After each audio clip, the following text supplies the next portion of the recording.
عشاء بیان کے بعد بیان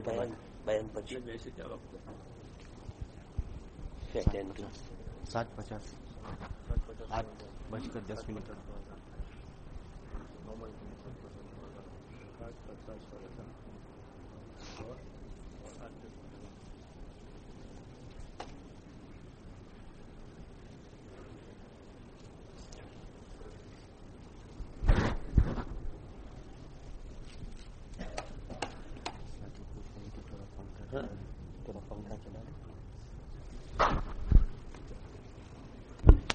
خالی میرے لیے سب کے لیے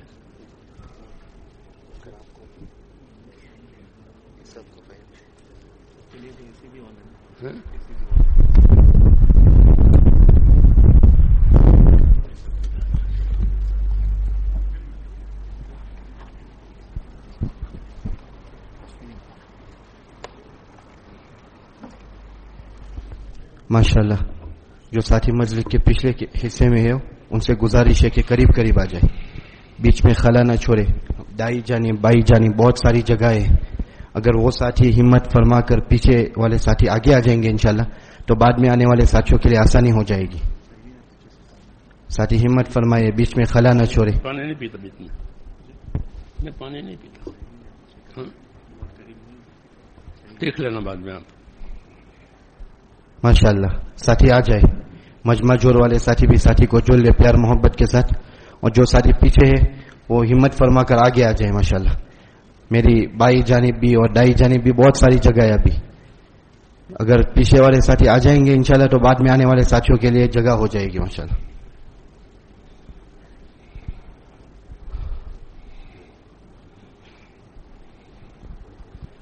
ماشاءاللہ. ساتھی ہمت فرما لے.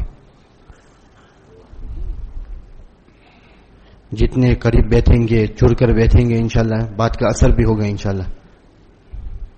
بیچ میں کوئی خلا نہ چھوڑے ساتھی.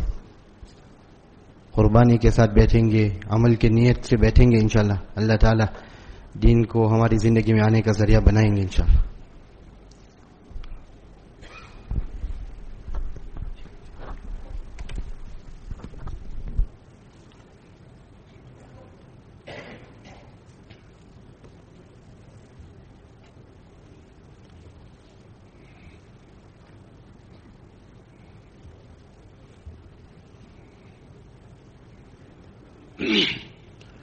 بسم الله الرحمن الرحيم.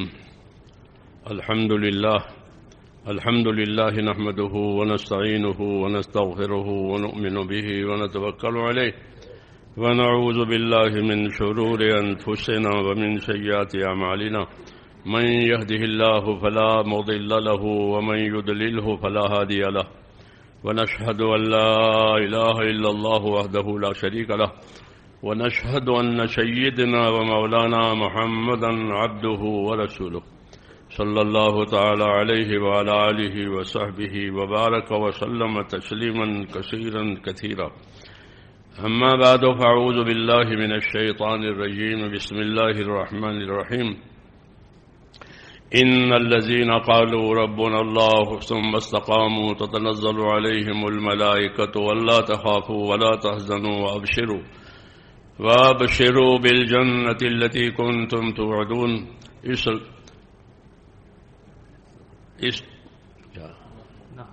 نحن أولياؤكم في الحياة الدنيا وفي الآخرة ولكم فيها ما تشتهي أنفسكم ولكم فيها ما تدعون نزلا من غفور رحيم.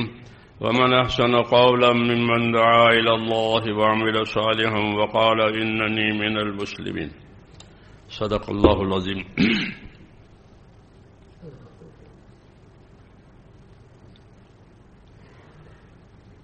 بزرگوں اور پیارے بھائیوں,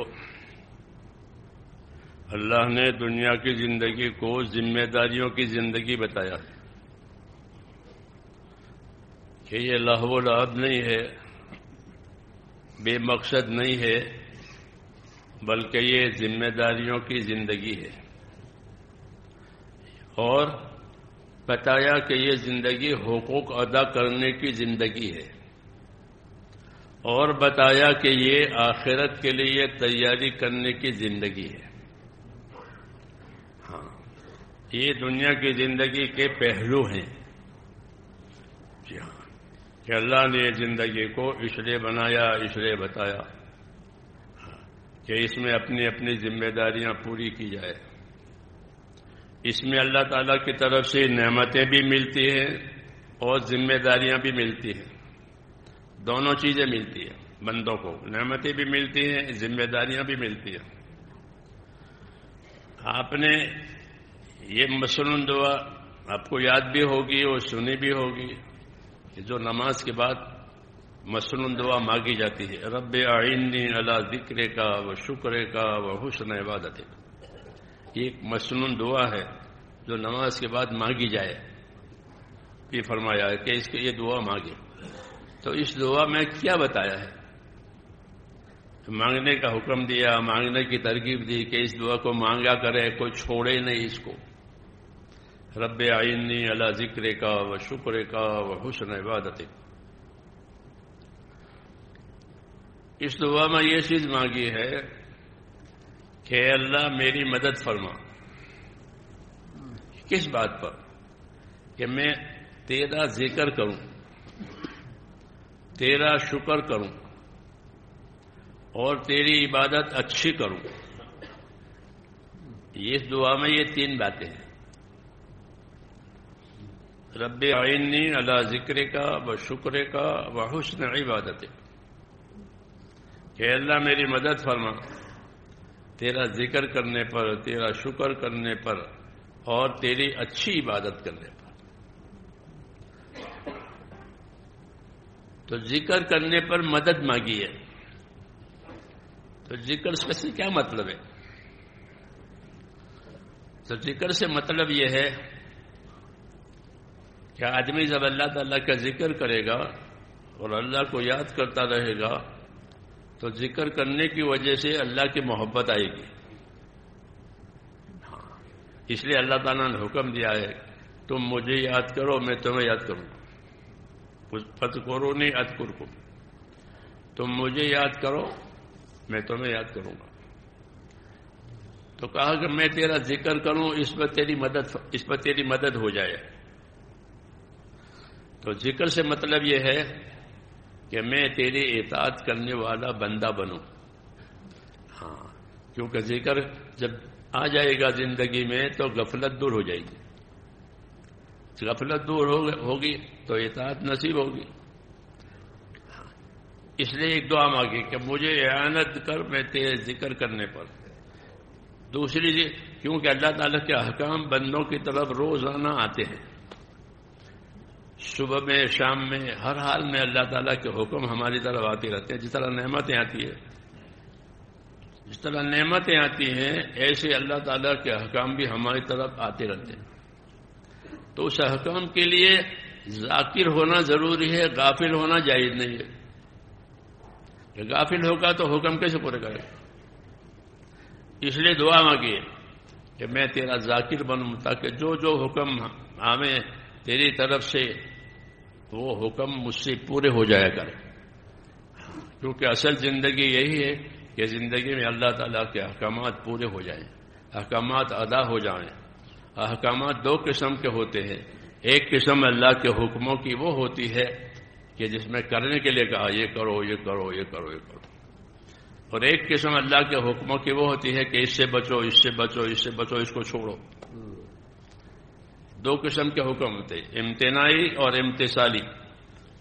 یعنی وہ حکم کے جن کے بجا لانا ضروری ہے، وہ حکم کے جن سے اپنے آپ کو بچانا ضروری ہے. یہ دونوں قسم کے حکم ہماری طرف رات دن آتے ہیں. جی ہاں، تو دعا مانگی ہے کہ مجھے تیرے ذکر کی توفیق دے، یعنی میرے اندر سے غفلت ختم ہو جائے تاکہ جو آنے والے احکام میری طرف ہیں وہ ادا ہو جائیں. ہاں، اعنی علی ذکرک. تو حکام پورے کرنا یہ ذمہ داری ہے. دوسری چیز جو بندوں کی طرف آتی ہے وہ اللہ کی نعمتیں آتی ہیں. رات دن ہمارے پاس نعمتیں آتی ہیں، کھانے کی، پینے کی، استعمال کرنے کی، تندرستی کی، فرصت کی، سب چیزیں نعمتیں کہلاتی ہیں. یہاں تو ہمارے پاس رات دن نعمتیں آتی ہیں.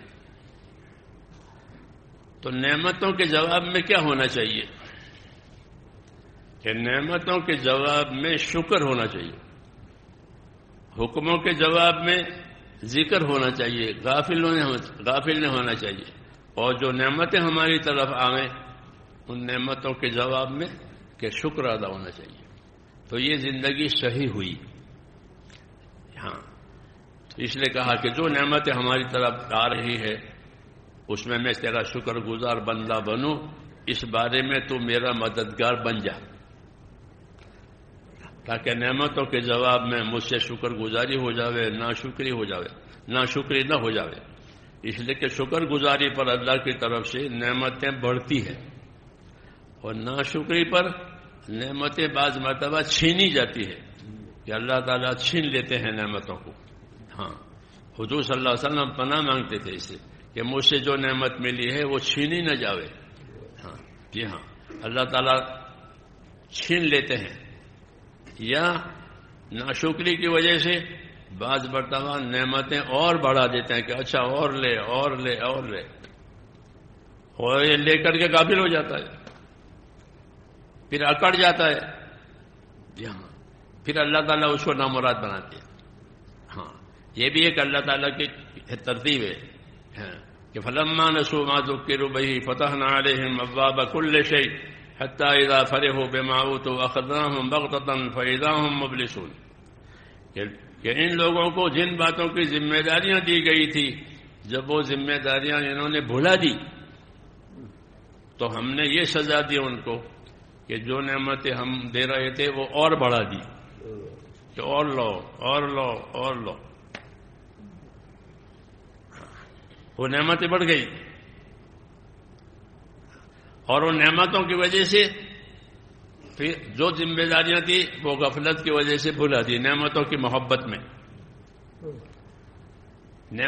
محبت میں وہ ذمہ داریاں جو اللہ تعالیٰ نے ڈالی تھی وہ بھلا دی گئی. جیسے اللہ تعالیٰ نے پہلی قوموں کے واقعات ذکر کیے کہ قارون کو مال ملا، اسے بتا کہ اس مال میں اللہ کا حق ہے، اس حق کو ادا کرو، اس میں کسی کا کوئی حق نہیں ہے. یہ مال تو میں نے کمایا ہے، میں نے بنایا ہے، میرا ہنر ہے، اس میں کسی کا کوئی حق نہیں ہے. جی ہاں، یہ ہوتا ہے کہ نعمت کی محبت میں اللہ تعالیٰ سے کے ساتھ سرکشی ہو گئی ہے. تو کہا کہ پھر جو ذمہ داری ہے وہ بھول جاتا ہے آدمی. تو کہا جب نعمتوں کے جواب میں انہوں نے یہ کیا فلما نسوا ما ذکروا به فتحنا علیہم ابواب کل شیء، تو ہم نے اور نعمت اور لو اور لو اور لو، یہاں تک کہ وہ ان نعمتوں کی وجہ سے ان کے اندر اطراحٹ پیدا ہو گئی. ہاں، پھر اترانے لگے کہ تو ہماری ہے، کس کا حق ہے. ہاں، یہ جب یہ بات ہوتی ہے تو فرمایا کہ پھر یہ ہوتا ہے اخذناہم بغتۃ فاذا ہم مبلسون.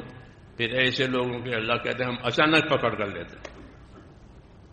ہاں، اچانک پکڑ کر لیتے.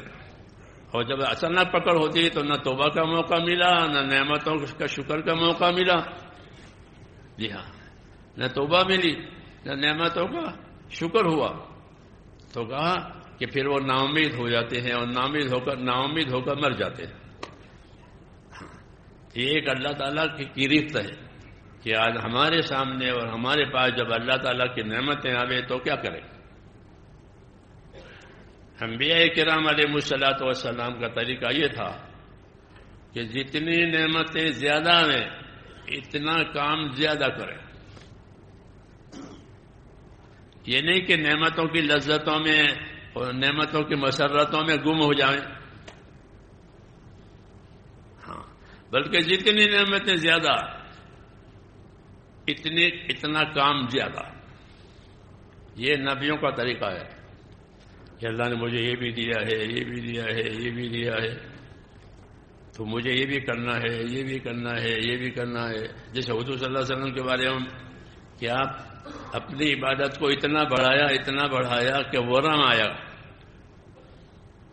لوگوں نے کہا کہ آپ یہ ورم آ گیا. تو فرمایا کہ کیا میں اللہ تعالیٰ کا شکر گزار بندہ نہ بنوں؟ جب اللہ تعالیٰ نے مجھے ہر قسم کی خیر دے دی، کعبے کی چابی ہاتھ میں آ گئی، جی ہاں وہاں جا نہیں سکتے تھے، اللہ تعالیٰ نے وہ بھی دے دیا، کوئی رکاوٹ نہیں رہی، اور راستے بھی دعوت کے لیے کھل گئے، لوگ آنے بھی جانے بھی لگے۔ جی ہاں، تو کہا جب اس نعمت پر میں اللہ تعالیٰ کا شکر گزار بندہ نہ بنوں، اس لیے آپ نے اپنی عبادت کو بڑھا دی، اور یہی سبق ہمارے لیے بھی ہے کہ جب اللہ تعالیٰ ہمارے اوپر نعمتوں کو بڑھاوے تو ہم نعمتوں کی محبت میں یا نعمتوں کی لذت میں گم نہ ہو جائیں۔ ہاں، اس لیے کہ جب یہ بات ہوگی تو آدمی کو نشہ چڑھ جاتا ہے، ہاں، غفلت کا، مال کی وجہ سے، نعمتوں کی وجہ سے اس کو نشہ چڑھتا ہے، یعنی اس کی محبت ہو جاتی ہے، پھر وہ اللہ رسول کی بات اس کے دل پر زیادہ اثر نہیں کرتی، ہاں، بلکہ روز بروز وہ دور ہوتا چلا جاتا ہے۔ اس لیے کہا انبیاء کرام نے یہ طریقہ اختیار کیا کہ اللہ تعالیٰ نے نعمتوں کو بڑھایا تو انہوں نے کام کو بڑھایا۔ انبیاء کرام میں 2 نبی ایسے ہیں کہ جن پر نعمتیں اللہ نے بہت بڑھائی ہیں، ایک داؤد علیہ السلام، ایک سلیمان علیہ السلام۔ ہاں، ان کی زندگی ہے کہ ان کو اللہ تعالیٰ نے بادشاہتیں بھی دی اور نبوت بھی دی، دونوں کو بادشاہتیں دی، بادشاہ بنایا، اور ایسا بادشاہ بنایا جاہ و جلال کے ساتھ۔ تو سلیمان علیہ السلام کو ایسی بادشاہت ملی کہ ایسی بادشاہت کسی کو نہیں ملی، ہاں، جناتوں پر، انسانوں پر، پرندوں پر، ان سب پر ان کی حکومت تھی۔ پرندوں کی بولی بھی جانتے تھے، پرندے کیا بولتے ہیں، وَعُلِّمْنَا مَنطِقَ الطَّيْرِ، ہم کو پرندوں کی بولی سکھائی۔ پرندے کیا مطلب؟ پرندے باتیں کرتے تھے، جی ہاں، کیونکہ ان پر ان کی حکومت تھی سلیمان علیہ السلام کی۔ ایسے داؤد علیہ السلام کہ ان کی بھی حکومت تھی، بڑی حکومت تھی، اور جو توریت پڑھتے تھے تو پرندے بھی ان کے ساتھ ہو جاتے تھے، جی ہاں۔ تو ان پر 2 بڑی نعمتیں تھیں کہ نبوت بھی ملی، حکومت بھی ملی۔ تو داؤد علیہ السلام نے اپنے 24 گھنٹے کا پروگرام بنا رکھا تھا کہ ہر وقت ان کے گھر میں کوئی نہ کوئی آدمی اللہ میں اور اس کی عبادت میں مشغول ہوگا، ہاں، ہر وقت ان کے گھر میں یہ ترتیب بن رہی تھی کہ اس کوئی نہ کوئی ممبر، کوئی نہ کوئی فرد اللہ کی عبادت میں مصروف ہوگا، ہاں، 24 گھنٹے خالی نہیں، جی ہاں۔ یہ ان کے گھر کیوں کہ اللہ تعالیٰ نے ہم کو نعمتیں دی تھی۔ خود داؤد علیہ السلام ایک دن روزہ رکھتے تھے، ایک دن افطار کرتے تھے، ایک دن روزہ رکھتے تھے، ایک دن افطار کرتے تھے، اس کو صوم داؤدی کہتے ہیں۔ کیوں کہ اللہ تعالیٰ نے نعمتیں دی ہے، بادشاہت دی ہے۔ تو اس کے جواب میں یہ ہوتا تھا کہ ایک دن روزہ رکھتے تھے اور ایک دن افطار کرتے تھے، پھر ایک دن روزہ رکھتے، ایک طرح اس کو صوم داؤدی کہتے ہیں، جی ہاں۔ حضور صلی اللہ علیہ وسلم اپنے بعض صحابہ کو اس کا مشورہ دیتے، اس سے وہ زیادہ روزے رکھتے تھے، کیونکہ صوم داؤدی رکھو تاکہ نبھا سکو آخر تک، ایک دن روزہ، ایک دن افطار، ایک دن روزہ، ایک دن۔ یہ اس جواب میں کہ اللہ تعالیٰ نے نعمتیں زیادہ کر دی تھی، تو اس کے جواب میں عبادت بھی اور اللہ کے حکموں کی تابعداری بھی یہ ضروری ہے۔ اور دوسری بات یہ تھی کہ داؤد علیہ السلام اپنے ہاتھ کی کمائی سے کھاتے تھے، حالانکہ ان کی تو حکومت تھی، اجتماعی مال بہت تھا ان کے پاس، جی ہاں، لیکن وہ اجتماعی مال کو استعمال نہیں کرتے تھے، اجتماعی مال یہ تو پبلک کا مال ہے، اس میں لوگوں کا حق ہے، لوگوں کا حصہ ہے، تو وہ اپنے ہاتھ کی کمائی سے کھاتے تھے. خصوصاً فرمایا کہ داؤد اپنے ہاتھ کی کمائی سے کھانا کھاتے تھے. تو ان کے ہاتھ کی کیا کمائی تھی کہ وہ لوہے کا کام کرتے تھے. لوہار لوہے کی چیزیں بناتے تھے. اللہ تعالیٰ نے ان کو یہ دیا تھا کہ ان کے ہاتھ پر لوہا نرم ہو جاتا تھا. اب ان کو بھٹی کی ہتھوڑی کی ضرورت نہیں پڑتی تھی بنانے کے لیے، بلکہ ان کے ہاتھ میں لوہا نرم بن جاتا تھا. تو وہ اپنی تمام ضرورت کی چیزیں اس سے بنا لیتے تھے. جی ہاں، وَأَلَنَّا لَهُ الْحَدِيدَ کہ ہم نے ان کے لیے لوہے کو نرم کر دیا. اللہ کہتے ہیں تو اس لیے وہ اپنے ہاتھ کی کمائی سے کھاتے تھے. جی ہاں، یہ ہنر دیا تھا اللہ تعالیٰ نے ان کو لوہے کا کام کا. داؤد علیہ السلام کی تعریف حضور صلی اللہ علیہ وسلم کی ہے کہ داؤد اپنے ہاتھ کی کمائی سے کھا، حالانکہ بادشاہ تھے اور نبی بھی تھے. تو نعمتیں زیادہ ہوئی تو اپنا کھانا پینا تو مختصر بنایا، لیکن عبادت کا ماحول زیادہ کہ 24 گھنٹے ان کے گھر میں کوئی نہ کوئی فرد، کوئی ممبر اللہ کی عبادت میں مشغول ہوتا تھا. تو میں نے اس لیے عرض کیا کہ جب اللہ تعالیٰ ہم پر نعمتیں زیادہ کرے تو اس کا شکر بھی زیادہ. یہ نبیوں کا طریقہ ہے. جی ہاں، کہ اللہ نے مجھے اتنی نعمتیں دی ہے تو میں اس کا شکر گزار بندہ نہ بنوں. تو انبیاء کرام اپنی زندگی میں کام شاکرانہ مزاج سے کرتے تھے. انہیں ان کا مزاج شکر گزاری کا. ہاں، کہ مجھے اللہ نے دیا ہے تو میں نے، اس لیے اللہ تعالیٰ نے ہمارے سامنے نبیوں کے واقعات ذکر کیے ہیں.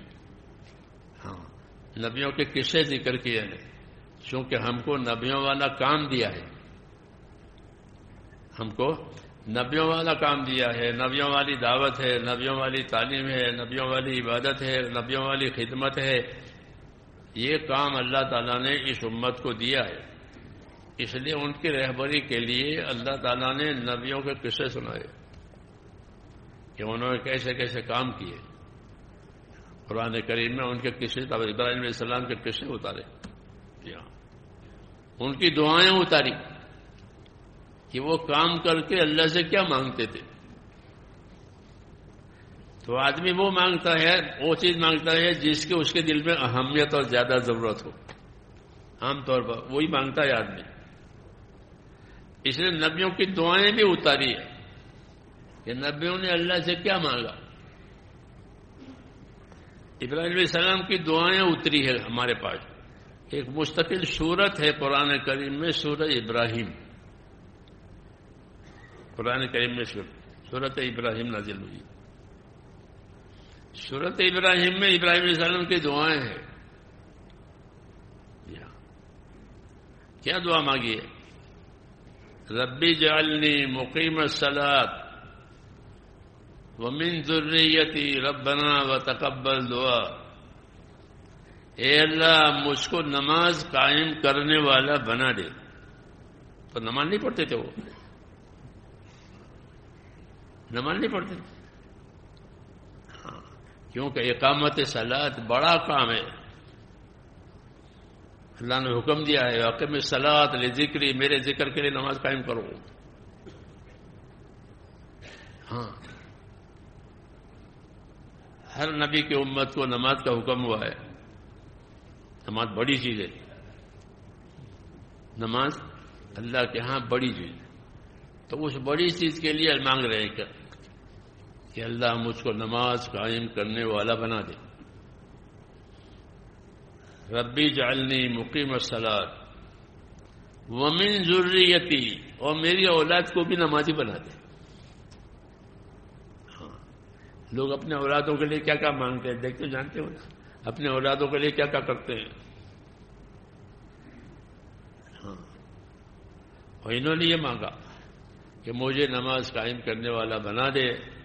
میری اولاد بھی نماز، میری اولاد نہیں، اولاد کی اولاد، ذریت یعنی اولاد اور اولاد کی اولاد، یہ سب کی سب نماز قائم کرنے والی بنے. ربی جعلنی مقیم الصلاۃ ومن ذریتی، یہ دعا مانگ کر پھر رب یا اللہ اس دعا کو قبول فرما دے اور میری مغفرت فرما. کہہ رہے ہیں اللہ میری مغفرت، میرے ماں باپ کی اور ایمان والوں کی مغفرت فرما. سب کو اپنے ساتھ لیا ہے کہ میری بھی مغفرت فرما اور تمام ایمان والے ہیں ان کی مغفرت فرما. تو ہمارے حصے میں بھی ابراہیم علیہ السلام کی دعا ہے. ایمان والوں کے لیے دعا مانگی ہے کہ ایمان والوں کی مغفرت فرما. ہاں اللہ نے ہم کو ایمان بھی دیا ہے. جب ہم کو ایمان ملا تو ابراہیم علیہ السلام کی دعا بھی ہمارے لیے بھی ہے کیونکہ تمام ایمان والوں کے لیے مغفرت کی دعا مانگی. انبیاء کرام علیہ الصلوۃ والسلام کا یہ کام تھا کہ وہ نعمتوں کے جواب میں اللہ تعالیٰ کا شکر ادا کرتے تھے اور اپنے کام کو آگے بڑھاتے تھے. ہاں ان کے قصے اسی لیے ذکر کیے کہ جب ہم دیکھیں کہ اللہ تعالیٰ نے ہمارے اوپر نعمتوں کو بڑھا رکھا ہے تو ہم سوچیں کہ ہمیں کیا کرنا چاہیے. ہمیں کیا کرنا چاہیے؟ اس لیے کہ نعمت کی خاصیت یہ ہے اور اسباب کی خاصیت یہ ہے کہ نعمتیں اور اسباب آدمی کو غافل کرتی ہے. یہ اس میں تاثیر ہے ہر سبب میں، دنیا کے ہر سبب میں، کہ وہ آدمی کو اللہ سے غافل کرے گی. ہاں یہ خاصیت ہے اس کی. پھر جتنی بڑی نعمت ہوگی اتنی بڑی غفلت ہوگی. ہاں جتنی بڑی نعمت اس کے پاس ہوگی اتنی بڑی غفلت ہوگی. یہ نعمتوں کی یہ تاثیر ہے، اسباب کی یہ تاثیر ہے کہ اسباب آدمی کو غافل بناتا ہے.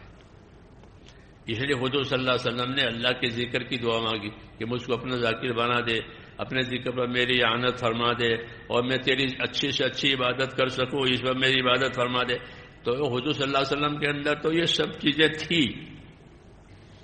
یہ نہیں کہ نہیں تھی اس لیے مانگ رہے تھے، ایسا نہیں ہے. لیکن حضور صلی اللہ علیہ وسلم کی دعا بھی ہے اور یہ حضور صلی اللہ علیہ وسلم کی دعوت بھی ہے. یہ بات حضور صلی اللہ علیہ وسلم کی دعا بھی ہے اور یہ باتیں حضور صلی اللہ علیہ وسلم کی دعوت بھی ہے کہ گویا دعوت دی ہے امت کو. دعا میں جو چیز مانگی گئی ہے اس میں دعوت ہے کہ تمہارے اندر یہ چیز ہونی چاہیے. میں اللہ سے مانگ رہا ہوں تاکہ اللہ مجھے دے اور یہ چیز تمہاری زندگیوں میں ہونی چاہیے. اس لیے مولانا عالم صاحب فرماتے تھے کہ حضور صلی اللہ علیہ وسلم اپنی دعوت میں بھی نبی ہیں، اپنی دعاؤں میں بھی نبی ہیں. اپنی دعوت میں بھی نبی ہیں. وہ تو ہیں کہ مجھے اللہ نے داعی بنایا ہے، مجھے اللہ نے مبلغ بنایا ہے. تو کہا کہ اپنی دعوت میں بھی نبی ہیں اور اپنی دعاؤں میں بھی نبی ہیں. یہ دعاؤں کے ذریعے سے بھی اللہ کی باتیں پہنچاتے ہیں کہ یہ مانگو، یہ مانگو، یہ مانگو. یہ مطلب ہے خود مانگتے تھے تاکہ لوگ مانگیں کہ یہ چیز مانگنے کی ہے، یہ چیز مانگنے کی ہے، یہ چیز مانگنے کی ہے. اس لیے حضور صلی اللہ علیہ وسلم کی دعائیں بھی ہمارے لیے دعوت ہے کہ اللہ سے کیا مانگو گے، اللہ سے کیا مانگو گے، اللہ سے کیا مانگنا چاہیے. ہاں جیسے اللہ کے لیے کیا کرنا چاہیے کہ اس کے حکم پورا کرنے چاہیے. تو حکموں کی تبلیغ کی، حکموں کی تبلیغ کی، حکموں کی دعوت دی. اور پھر کام کر کے اللہ سے کیا لوگے. آدمی کام کر کے مانگتا ہے، مزدوری کر کے مانگتا ہے. قاعدہ ہے کہ کام کیا ہے تو اپنی مزدوری مانگے گا. تو ہم نے اللہ کا کام کیا ہے پھر اللہ سے مانگیں گے. تو اب کیا مانگو گے؟ تو مانگنا سیکھا، یہ مانگنا، یہ مانگنا، یہ مانگنا. ہاں اس لیے کہتے ہیں یہ مسنون دعائیں سیکھو. کیا سیکھو؟ ہاں یہ جو مسنون دعائیں حضور صلی اللہ علیہ وسلم کی ہیں وہ ہمارے لیے دعوت ہے کہ یہ مسنون دعائیں سیکھو اور ان مسنون دعاؤں میں جو جو چیزیں ہیں اس کو اپنے عمل میں بھی لاؤ. اللہ کے راستے میں نکل کر کے یہ چیزیں سیکھی جاتی ہے، سکھائی جاتی ہے، اپنے اپنی زندگیوں میں لایا. اس لیے میرے دوستو اللہ کے راستے کا جو یہ کام ہے یہ خالی نکلنا مقصود نہیں ہے، بلکہ زندگیوں کو بدلنا مقصود ہے۔ کیا مقصود ہے؟ کہ ہماری زندگی کا رخ بدل جاوے۔ کہ رخ بدلنے کا کیا مطلب ہے؟ کہ رخ بدلنے کا مطلب یہ ہے کہ ہماری فکر، ہماری توجہ آخرت کی طرف ہو جائے، کہ ہم اپنی دنیا سے آخرت بنائیں۔ اس لیے ہم کو یہ طریقے دیے ہیں، یہ مانگو، یہ مانگو، یہ کرو، یہ کرو، یہ کرو، تاکہ دنیا سے آخرت بن جائے۔ یہ حکم ہے سب کے لیے۔ قارون کو اللہ تعالیٰ نے مال دے کر یہ دعوت دی تھی کہ وابتغی فیما آتاک اللہ الدار الآخرہ، تجھ کو اللہ تعالیٰ نے جو کچھ دیا ہے اس سے تو اپنی آخرت بنا لے۔ یہ دعوت اس کو دی تھی، وہی بات قرآن میں اتاری۔ ہاں، کیونکہ وہ مالدار تھا، وہ بڑا مالدار تھا، تو پھر رہتی دنیا تک لوگ آئیں گے، مالدار بنیں گے، ان کے پاس مال آئے گا، اللہ کو معلوم ہے۔ اس لیے وہ بات جو اس کو کہی تھی یہاں اتاری، اس امت کے لیے قرآن پاک میں، اور قرآن پاک قیامت تک رہے گا، تاکہ دنیا کے تمام مالداروں کے لیے یہ رہبری ہے۔ کیا رہبری ہے؟ کہ وہ اپنی دنیا سے آخرت بنائیں۔ وابتغی فیما آتاک اللہ الدار الآخرہ، تجھ کو اللہ نے دنیا دے دی ہے تو تو اس دنیا سے اپنی آخرت بنا لے۔ یہ سب سے بڑا استعمال کرنے کا طریقہ ہے کہ اپنی دولت کا، اپنی صلاحیتوں کا ایسا استعمال کرو کہ تمہاری آخرت بن جائے۔ پھر تم کو اس کے چھوٹنے کی حسرت نہیں ہوگی، اس کے چھوٹنے کا پچھتاوا نہیں ہوگا۔ کیوں؟ کہ اسے آخرت بنائی ہے تو وہ مل جائے گی۔ جی ہاں، جیسے ہم، اس لیے اس کو پچھتاوا نہیں ہوگا، بلکہ وہ دیکھے گا کہ میرا یہ آپ نے بھیجا ہے وہ ہے۔ اس لیے حدیثوں میں ہے کہ جب کوئی آدمی مر جاتا ہے تو دنیا والے پوچھتے ہیں کہ اب اس کے پیچھے کون ہے، کتنے لڑکے ہیں؟ پوچھتے نہیں پوچھتے؟ کتنے لڑکے ہیں، کیا جائیداد ہے، وہ کیا کرتے تھے، وہ کیا کام کرتے تھے؟ یہ ہمارے پوچھتے ہیں۔ کتنے بیٹے ہیں، کتنے زمین جائیداد ہے، ان کا کیا کاروبار تھا، کیا دھندا تھا، یہ پوچھتا۔ یعنی کس چیز کو چھوڑ کے گئے ہیں وہ پوچھتے ہو۔ ہاں، یہ عادت ہے لوگوں کی۔ تو لوگ پوچھتے ہیں کہ ماذا ترک فلان، کہ فلانے نے کیا کیا چھوڑا ہے، کیونکہ بڑی زمین جائیداد ہے، بڑے مکانات ہیں، بڑے کرائے پر دیے ہوئے ہیں، بڑا کاروبار ہے، وہ بڑے، یہ لوگ جواب دیتے ہیں۔ اور اوپر فرشتے یہ پوچھتے ہیں کہ یہ آدمی ہمیشہ کے لیے یہاں آ گیا، اب تو واپس تو گھر نہیں جائے گا نا، کہ یہ ہمیشہ کے لیے یہاں آیا ہے تو اس نے یہاں کے لیے کیا بھیجا ہے۔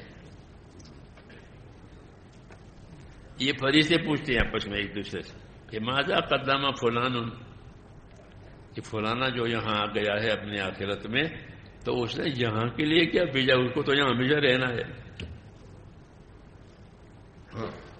یہ 60 سال رہنے تھا تو بڑی بھاری عمارت بنائی ہے، بڑی بھاری کوٹھی بنائی ہے، ہاں بڑا بھاری کاروبار ہے 60 سال کے لیے۔ اور یہاں تو ہمیشہ کے لیے آیا ہے تو یہاں کے لیے اس نے کیا بھیجا ہے؟ ماذا قدم فلان، یہ فلانا جو آیا ہے تو اس نے یہاں کے لیے کیا کیا ہے۔ اور لوگ پوچھتے ہیں کہ ماذا ترک فلان، فلانا گیا ہے تو ان کے پیچھے کون ہے، کہ ان کے پیچھے تو یہ ہے، یہ ہے، یہ ہے۔ یہ کیوں کہا؟ تاکہ ہر آدمی اپنی آخرت کی فکر کرے۔ تو فرشتوں کا سوچنا صحیح ہے، فرشتوں جو بات سوچ رہے ہیں اور پوچھ رہے ہیں وہ صحیح ہے۔ کیوں؟ کہ وہ وہاں ہمیشہ رہے گا۔ کہ آخرت تو انسانوں کا اصلی ٹھکانہ ہے۔ حضور صلی اللہ علیہ وسلم دعا مانگتے تھے، اللہم اصلح لی آخرتی، یا اللہ میری آخرت سنوار دے. 3 چیزیں مانگتے تھے، اللہم اصلح لی دینی، یا اللہ میرا دین سنوار دے، میرا دین بنا دے، دین خراب نہ ہو. یا اللہ میرا دین بنا دے کہ وہ تو میری اصلی مایا ہے، وہ تو میری اصلی چیز ہے دین، کیونکہ فرشتہ قبر میں پہلے دین پوچھے گا کہ یا اللہ میرا دین سنوار دے، کہ اس پر تو میرا سارا دار و مدار ہے. اور یا اللہ میری دنیا سنوار دے، اس میں میرا گزارا ہے. دنیا میں کیا ہے؟ آدمی کا گزارا ہے. اور میری آخرت سنوار دے، کہ کیوں؟ کہ وہ تو میرا اصلی ٹھکانہ ہے، وہاں سے پھر کہیں جانا نہیں ہے. یہ دعائیں مانگ کر ہم کو سکھایا ہے کہ یہ مانگو اللہ سے کہ اللہ ہماری آخرت سنوار دے. کہ آخرت بن گئی کہ ختم، پھر کوئی مسئلہ ہی نہیں ہے. کہ اصلح لی آخرتی التی فیہا معادی، کہ میری آخرت سنوار دے کہ وہ میری آخرت جو ہے وہ میرا اصلی ٹھکانہ ہے. تو یہ میرے دوستوں بنیادی باتیں بتائیے کہ دین سنوار دے، دنیا سنوار دے، آخرت سنوار دے. تینوں کی ضرورت ہے، تینوں کی ضرورت ہے. دین سنوار دینے کا کیا مطلب ہے؟ کہ میں اپنے دین میں اتنا پکا ہو جاؤں کہ اللہ اور رسول کی اطاعت مجھ سے صحیح ہو جائے. آدمی اپنے دین میں پکا بنے، ایمان میں، یقین میں، عمل میں، تاکہ جو اطاعت اللہ تعالیٰ نے لازم کی ہے وہ اطاعت وجود میں آوے. اللہ تعالیٰ نے بندوں کو اطاعت کا ذمہ دار بنایا ہے. اطیعوا اللہ واطیعوا الرسول لعلکم ترحمون. یہ کہا کہ اطیعوا اللہ واطیعوا الرسول لعلکم ترحمون. بات مانا کرو اللہ کی، بات مانا کرو اس کے رسول کی، تاکہ تم پر رحم ہو جائے. یہ حکم دیا ہے، یہ حکم دیا ہے کہ اطاعت کرو اللہ کی، اطاعت کرو اس کے رسول کی. کہ اللہ حکم دیں گے، رسول طریقے بتائیں گے، اللہ حکم دیں گے، رسول طریقے بتائیں گے. تو اللہ کے حکم کو بھی جانو اور مانو، اس سے بے خبر نہ رہو، غافل نہ رہو. اللہ کے حکموں کو جانو اور مانو. پھر حکم پورا کرنے کا جو طریقہ نبی نے بتایا ہے وہ طریقے اپنی زندگی میں قائم کرو، اس کو اطاعت کہتے ہیں. حکم اللہ کی طرف سے آئے گا، پورا کرنے کا طریقہ نبی بتاوے گا. یہ طریقہ ہے نہیں. جیسے اللہ نے نمازوں کا حکم دیا کہ نماز قائم کرو، تو نماز کیسے قائم کریں گے؟ تو نماز قائم کرنے کے لیے حضور صلی اللہ علیہ وسلم نے نمازیں پڑھی اور فرمایا ایسی نماز پڑھا کرو جیسا مجھ کو نماز پڑھتے ہو یہ دیکھا ہے. تو جو نماز کا حکم آیا تھا اس کا طریقہ نبی نے بتایا. زکوٰۃ کا حکم آیا تو زکوٰۃ کا طریقہ بتایا کہ اپنے مال میں سے اتنی اتنی مقدار ہر سال ادا کیا کرو. جو مال ہو اس مال کی زکوٰۃ. جی ہاں، کیوں کہ وہ زکوٰۃ اللہ تعالیٰ کا حق ہے، غریب کا نہیں.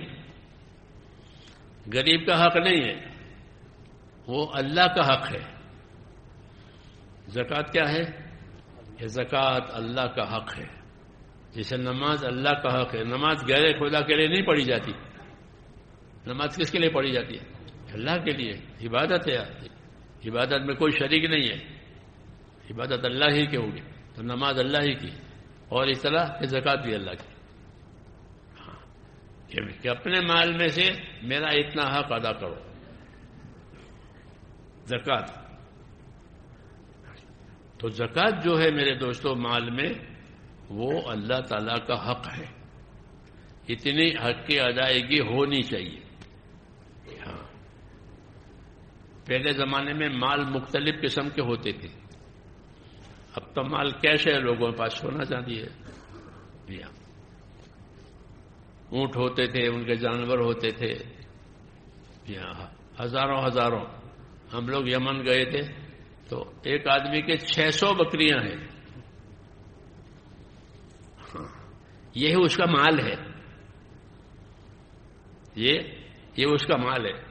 جی ہاں، وہ پالتے ہیں بکریاں، ہاں وہ بڑھتی رہتی ہے تو ان پر بکریوں کی زکات ہے.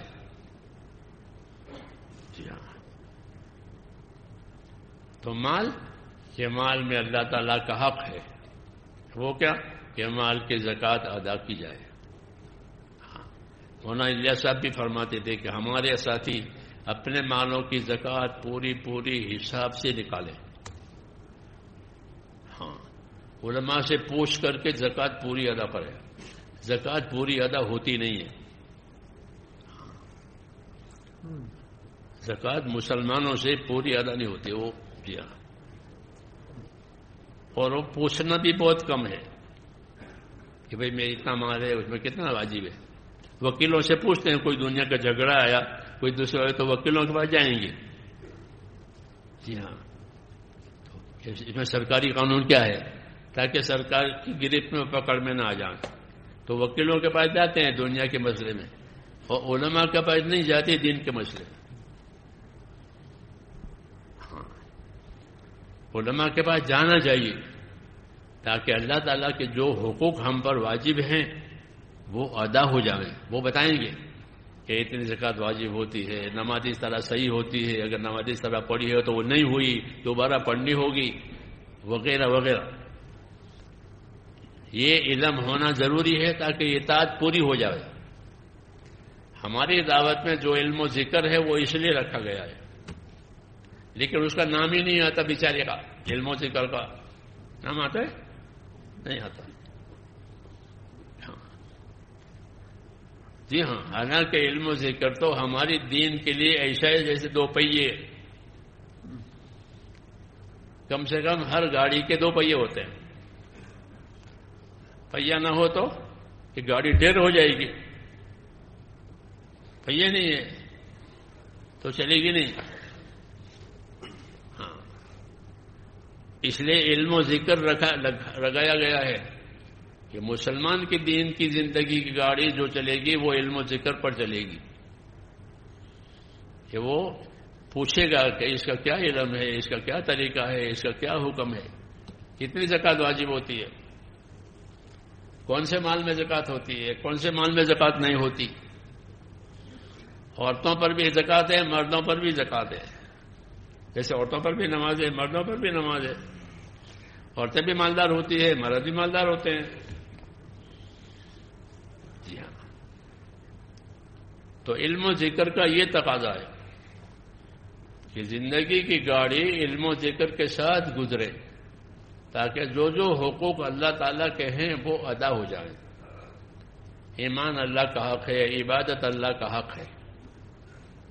عبادت میں یہ عبادت ہے، نماز، زکوٰۃ، روزہ، حج، اللہ تعالیٰ کا ذکر، یہ چیزیں اللہ کا حق ہے.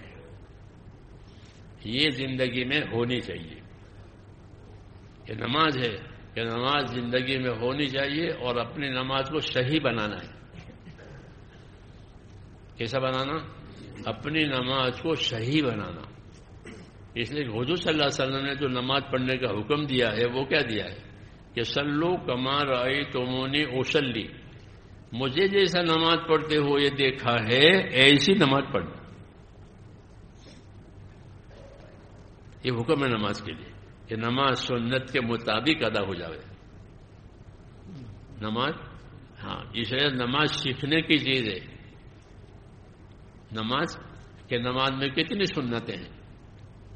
مولانا ابرار صاحب رحمۃ اللہ علیہ ہردوئی والے فرماتے ہیں نماز میں 51 سنتیں ہیں.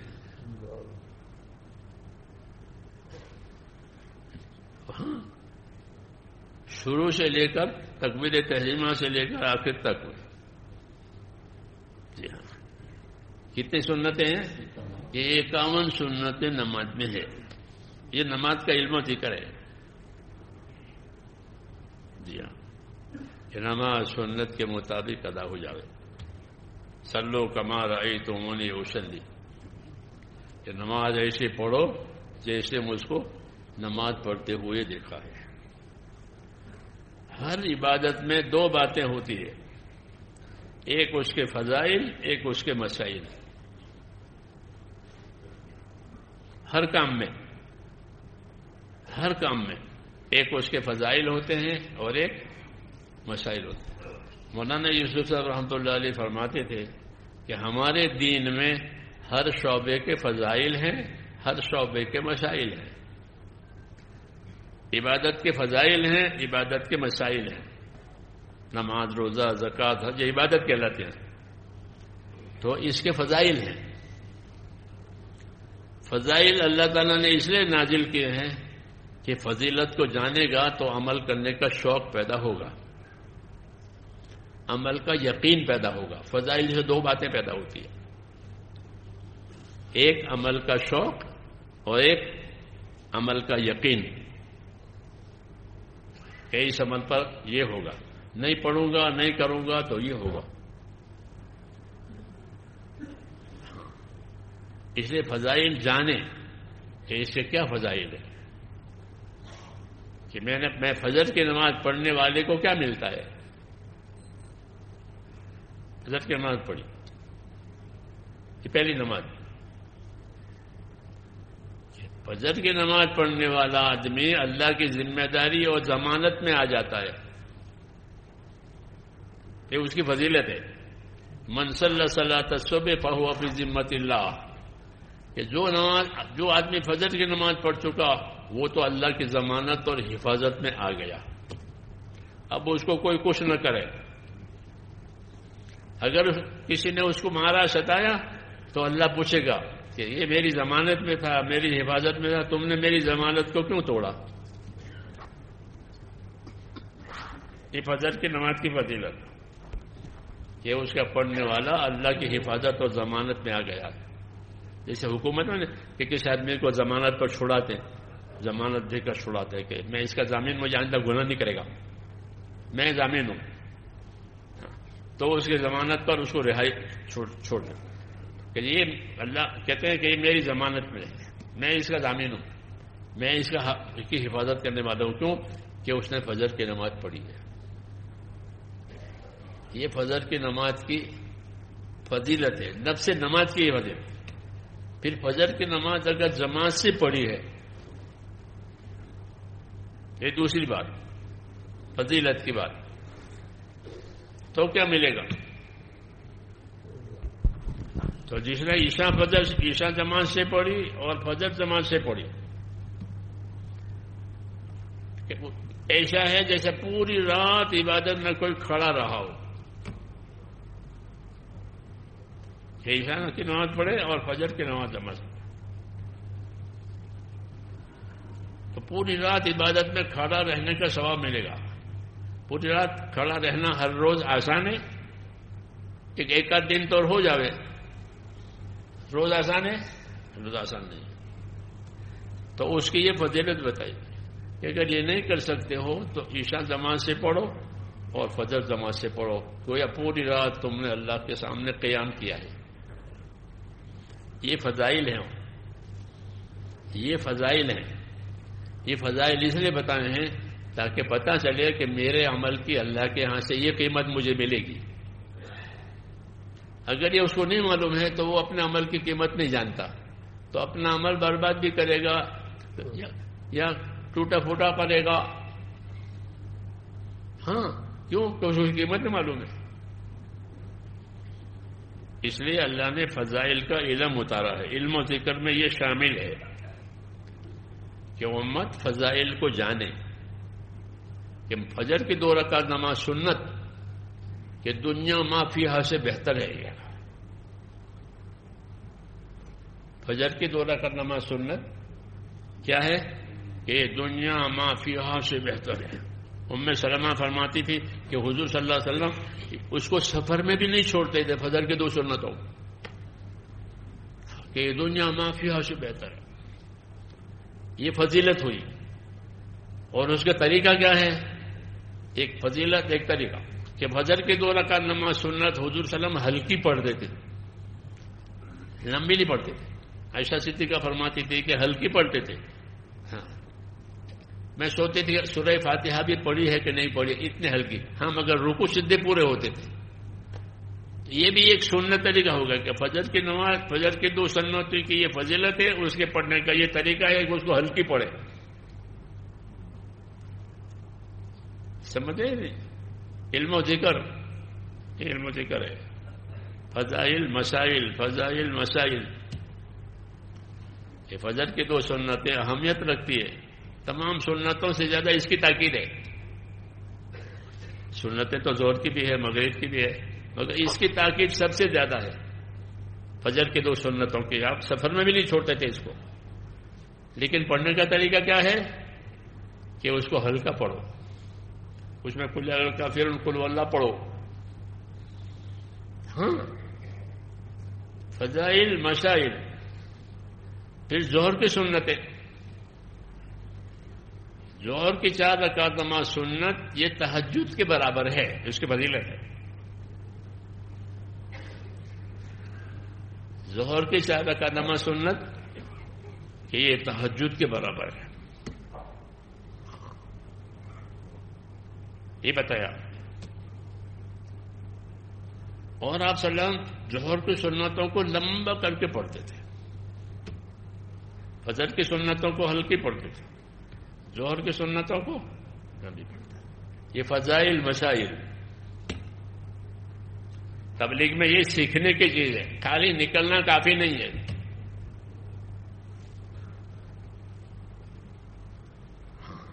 نکلنا اس لیے ہے کہ نکل کر کے یہ باتیں جانے، سیکھے یا دوسروں کو دعوت دے.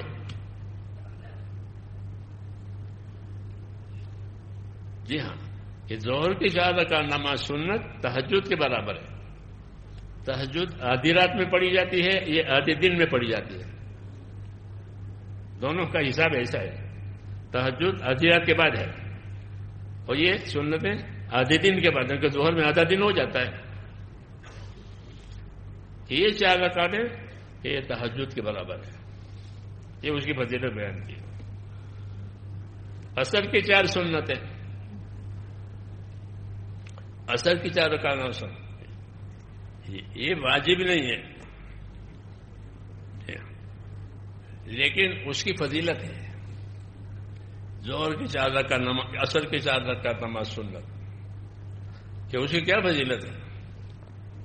حضور صلی اللہ علیہ وسلم نے دعا دی ہے اس آدمی کو جو عصر سے پہلے 4 رکعت نماز پڑھے، اس کو دعا دی ہے. تو جو نبی کی دعا لینا چاہے وہ عصر سے پہلے 4 رکعت سنت پڑھے. کیا دعا مانگے کہ رحم اللہ عمران صلی قبل العصر 4. حدیث شریف میں ہے کہ رحم اللہ عمران صلی قبل العصر 4. اللہ اس بندے پر رحم کرے جو عصر سے پہلے 4 رکعت سنت پڑھے. تو جو نبی کی دعا لینا چاہے وہ کیا کرے کہ سنتیں پڑھے تو دعا ملے گی. دعا ملے گی. بعض لوگ ایسے گزرے ہیں، بعض بادشاہ ایسے گزرے ہیں کہ انہوں نے اپنی زندگی میں عصر کی 4 نمازیں سنت چھوٹنے ہی نہیں دی. یہ نبی نے دعا دی ہے کس کو کہ 4 رکعت نماز سنت عصر کی پڑھنے والے کو. ہاں، ہمارے ایک ساتھی جماعت ہے عالم ہے، تو ان کو یہ حدیث اسی موقع جیسے میں نے آپ کے سامنے بیان کیا عصر کی سنت، تو اس کے بعد سے انہوں نے ایسی پکڑی ابھی زندہ ہے عصر کی سنتیں کہ یہ تو چھوٹے گی نہیں. نبی کی دعا ہے کہ اللہ اس بندے پر رحم کرے کہ جو عصر سے پہلے 4 رکعت نماز. آپ بھی نیت کرو. تبلیغ کا یہ مطلب ہے کہ جو جانو اس پر عمل کرو، اس کی دعوت دو. جو جانو اس کو سیکھو، اس کی دعوت دو تاکہ وہ عمل زندہ ہو جائے. سمجھنا ہی نا بات. اس کا نام تبلیغ ہے اور وقت بھی اسی لگایا جاتا ہے کہ اس کام کے عادی بھی بنو سیکھ کر کے. حضرت عمر فرماتے تھے اللہ کے راستے میں جانے والوں سے کہ اللہ کے راستے میں جا رہے ہو تو ان کاموں کے عادی بن کے آنا. امیر سے کہتے تھے کہ اپنے ساتھیوں کو ان کاموں کا عادی بنانا. اسے ہم چائے کے عادی ہوئے، پان کے عادی ہوئے نہیں. چائے والے کو چائے چاہیے، پان والے کو پان چاہیے. کہ دین کے کاموں کے عادی بنو. کیا بنے نا؟ پابند بنو.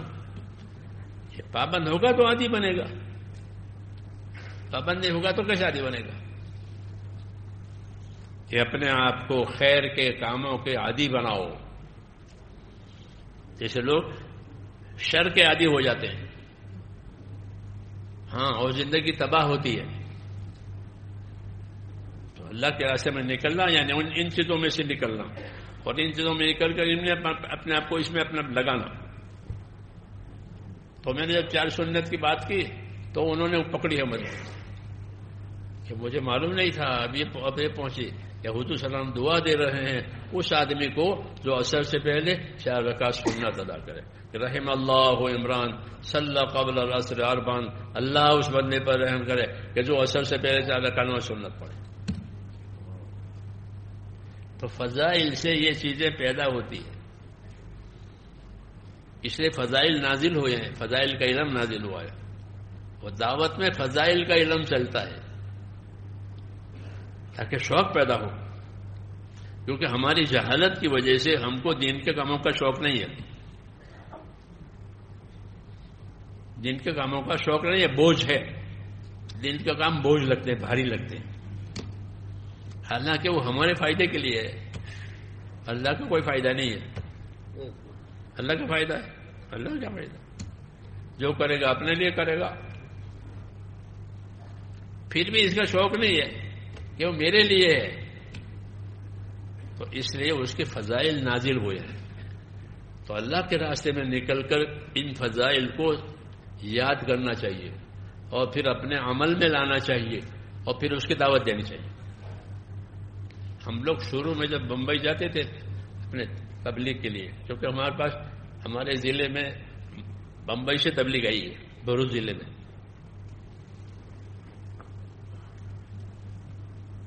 تو پھر ہم بھی بمبئی جاتے تھے. اس وقت حج بھی بمبئی سے ہوتا تھا، پانی کا جہاز. تو حجوں میں کام کرنے کے لیے اور ویسے تو وہ جو وہاں ہوتے تھے بمبئی میں، گھسے منجے پرانے بزرگوں والے، ان کی صحبت والے، تو ان کو کہتے تھے کہ فضائل سے فائدہ اٹھاؤ، فضائل سے فائدہ اٹھاؤ. کہ فضائل سے فائدہ اٹھانے کا کیا طریقہ ہے؟ کہ فضائل سے فائدہ اٹھانے کا طریقہ یہ ہے کہ فضائل کی باتیں حلقوں میں پڑھو، جیسے پڑھتے ہیں جماعت میں، گھروں میں پڑھتے ہیں، تعلیم گھروں میں ہوتی ہے، مسجدوں میں ہوتی ہے، سفروں میں ہوتی ہے، حلقوں میں پڑھتے ہیں. ایک تو یہ طریقہ ہے جو عمل میں ہے کہ فضائل کو اپنے اپنے حلقوں میں پڑھو. دوسرا کہ اکیلے اکیلے بھی فضائل کی کتابیں پڑھو. جیسے وہ مصیبت اکیلے اکیلے آج لگی ہے نا سب کو موبائل ہے، اکیلے اکیلے یہ کرے، اس مصیبت میں ہے وہ. تو جس طرح اس مصیبت میں اکیلے اکیلے رہتے ہو کہ فضائل کر بھی اکیلے اکیلے پڑھا کرو. اس وقت تو موبائل نہیں تھے. یہ تو میں نے مثال دی ہے کہ ہر آدمی جب خالی ہوتا ہے اس کو لے کے بیٹھ جاتا ہے، سفر میں، حضر میں، ہاں حج میں، حجا یہ آفت لگی ہوئی ہے کہ کچھ نہ ہو تو لے کے بیٹھ جائے گا. تو ہم کہتے ہیں کہ اکیلے اکیلے فضائل کی کتابیں پڑھو. کیوں؟ کہ جب اکیلے پڑھو گے تو دل اس کا اثر لے گا. اکیلے پڑھنے سے، ہلکے میں پڑھنے سے سب کے سامنے فضائل آئیں گے، اکیلے پڑھنے سے اس کا دل اثر لے گا. جیسے میں نے ابھی لکھا کہ بھائی جو اثر کی سنتیں پڑھے گا وہ اس کو حضور کی دعا ملے گی. تو دل متاثر ہوتا ہے کہ نبی ہمارے لیے دعا مانگ رہے ہیں، اس سے اونچے کیا دعا ہوگی. تو اکیلے اکیلے پڑھیں گے فضائل کو تو دل اثر لے گا. جی ہاں، قاعدہ ہے کہ دل اثر لیتا ہے. دل تو عمل کے لیے طبیعت تیار ہو جائے گی اثر لینے کی وجہ سے. ہاں، اسے کہا کہ فضائل کو حلقوں میں بھی پڑھو، اکیلے اکیلے بھی پڑھو.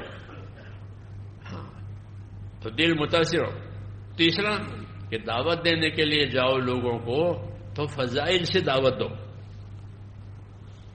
کس سے؟ کہ بھائی تو مسجد میں ہمارے ساتھ چلے گا، مسجد میں لانے کی دعوت دیتے.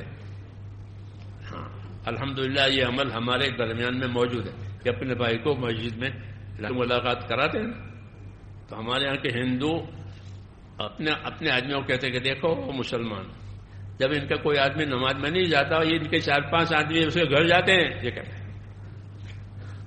اور اس کو مسجد میں ملاتے ہیں، تم ایسا جاگیش کرتے ہیں. ہاں کہ جب ان کا کوئی آدمی نماز میں نہیں جاتا تو یہ 4-5 ان کے گھر جاتے ہیں، اس کو مسجد میں لاتے ہیں. تو یہ اچھا کام ہے، گھر گھر کی ملاقات کر کے اس کو اللہ والا بنانا. جی ہاں، لیکن اللہ والا بننے کے لیے ضروری ہے کہ اس پر علم و ذکر ہو، نہیں تو اللہ کو کیا پہچانے گا، اللہ کے کام کو کیا پہچانے گا، اس کا علم و ذکر تو ہے نہیں تو اندھا ہے. جس کے پاس علم نہ ہو وہ نابینا ہے. ہاں کیا صحیح کیا غلط کچھ خبر ہی نہیں ہے، تو اسے جس کا علم ہو وہ نابینا ہے. نابینا نہیں جانتا کہ کالا ہے کہ تو سفید ہے، جانتا ہے اندھا کہ کالا کس کو کرتے ہیں اور پیلا کس کو کرتے ہیں، وہ نہیں جانتا. کیوں؟ کہ بیچارے کی آنکھیں ہی نہیں ہے.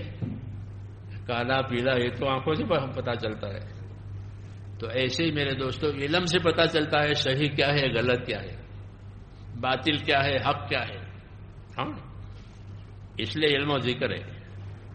تو علم میں پہلا ہے کہ فضائل یاد کرو، فضائل سنو، تاکہ تم کو اپنے عمل کی قیمت معلوم ہو جائے کہ میں جو عمل کر رہا ہوں مجھے اس پر اللہ کیا دیں گے. ہاں جب اپنے عمل کی قیمت اس کو نہیں معلوم ہوگی تو اپنے عمل کو ضائع کرے گا، کیونکہ جس چیز کی قیمت معلوم ہے اس کی حفاظت کرتا ہے. ایک قیمتی چیز ہے. ہاں اس لیے ہم کو اپنے عملوں کی قیمت بتائیے کہ تمہارے عمل کی یہ قیمت ہے. فضائل میں یہ بتایا کہ بازار جاؤ گے تو کیا ملے گا. بازار میں جاتے ہیں لوگ کاروبار کے لیے، اپنے ضروریات خریدنے کے لیے، بیچنے کے لیے. ہاں تو بازار میں جاؤ تو بازار کی فضیلت حاصل کرو کہ بازار کی کیا فضیلت ہے. کہ بازار میں جا کر بازار کا کلمہ پڑھو، بازار میں جا کر بازار کا کلمہ، بازار کا جو ذکر ہے وہ کرو. وہ کیا ہے؟ وہ کیا ہے؟ لا الہ الا اللہ وحدہ لا شریک لہ لہ الملک ولہ الحمد یحیی ویمیت وہو حی لا یموت بیدہ الخیر وہو علی کل شیء قدیر. یہ بازار کا کلمہ ہے. 10 لاکھ نیکی ملے گی جو اس کلمے کو پڑھے گا. یہ ہماری کمائی ہے. بازار میں لوگ مال کماتے ہیں، ٹھیک ہے، مال کمانا چاہیے، مال بھی کماوے، نیکی بھی کماوے. تو نیکی کمانے کے راستہ کہ بازار میں جا کر بازار کا کلمہ پڑھو گے تو 10 لاکھ نیکی ملے گی. کتنی بڑی آمدنی ہے. امام غزالی رحمۃ اللہ علیہ فرماتے ہیں کہ آخرت میں نیکیاں لے کر کے جانا، جیسے بازار میں پیسے لے کر جاتے ہیں لوگ یا ایسے جاتے ہیں. بازار میں کیا لے کے جاتے ہو؟ کیوں کہ پیسے کے بغیر کوئی چیز نہیں ملے گی، اور پیسہ ہوا تو سب چیزیں ملے گی. کہ بازار میں پیسے لے کے جاتے ہیں. فرمایا اپنی آخرت میں نیکیاں لے کے جاؤ کہ وہاں نیکیوں سے معاملہ ہوگا، کہ تمہارا بدلہ اللہ دیں گے تو نیکیوں سے دیں گے کہ تم نے یہ نیکی کی تو اسے بدلہ. اور کسی کا حق ہوگا تمہارے اوپر تو کہ وہ نیکیوں سے دلوائیں گے کہ دیکھو فلانے کا حق دبایا تھا نا، حق دو. تو وہاں تو کچھ ہوگا نہیں، زمین جائیداد تو یہاں تھے، مال ملکت تو یہاں ہے، وہ تو چھوڑ کے گیا ہے. اب اس کا حق کیسے دے گا؟ تو اس کا حق اس کے نیکیوں سے دلایا جائے گا. اس کا حق اس کے نیکیوں سے دلایا جائے گا. اس کے اپنی نیکیوں میں سے اس کو حق دے. تو امام غزالی رحمۃ اللہ علیہ مشورہ دیتے ہیں کہ آخرت میں نیکیاں لے کر جاؤ جیسا بازار میں پیسے لے کے جاتے ہو. کیونکہ بازار میں پیسے کے بغیر کوئی چیز نہیں ملے گا، کوئی چیز نہیں ملے گی بغیر پیسے کے. ایسے آخرت کا معاملہ کہ وہ بغیر نیکیوں کے نہیں بنے گا.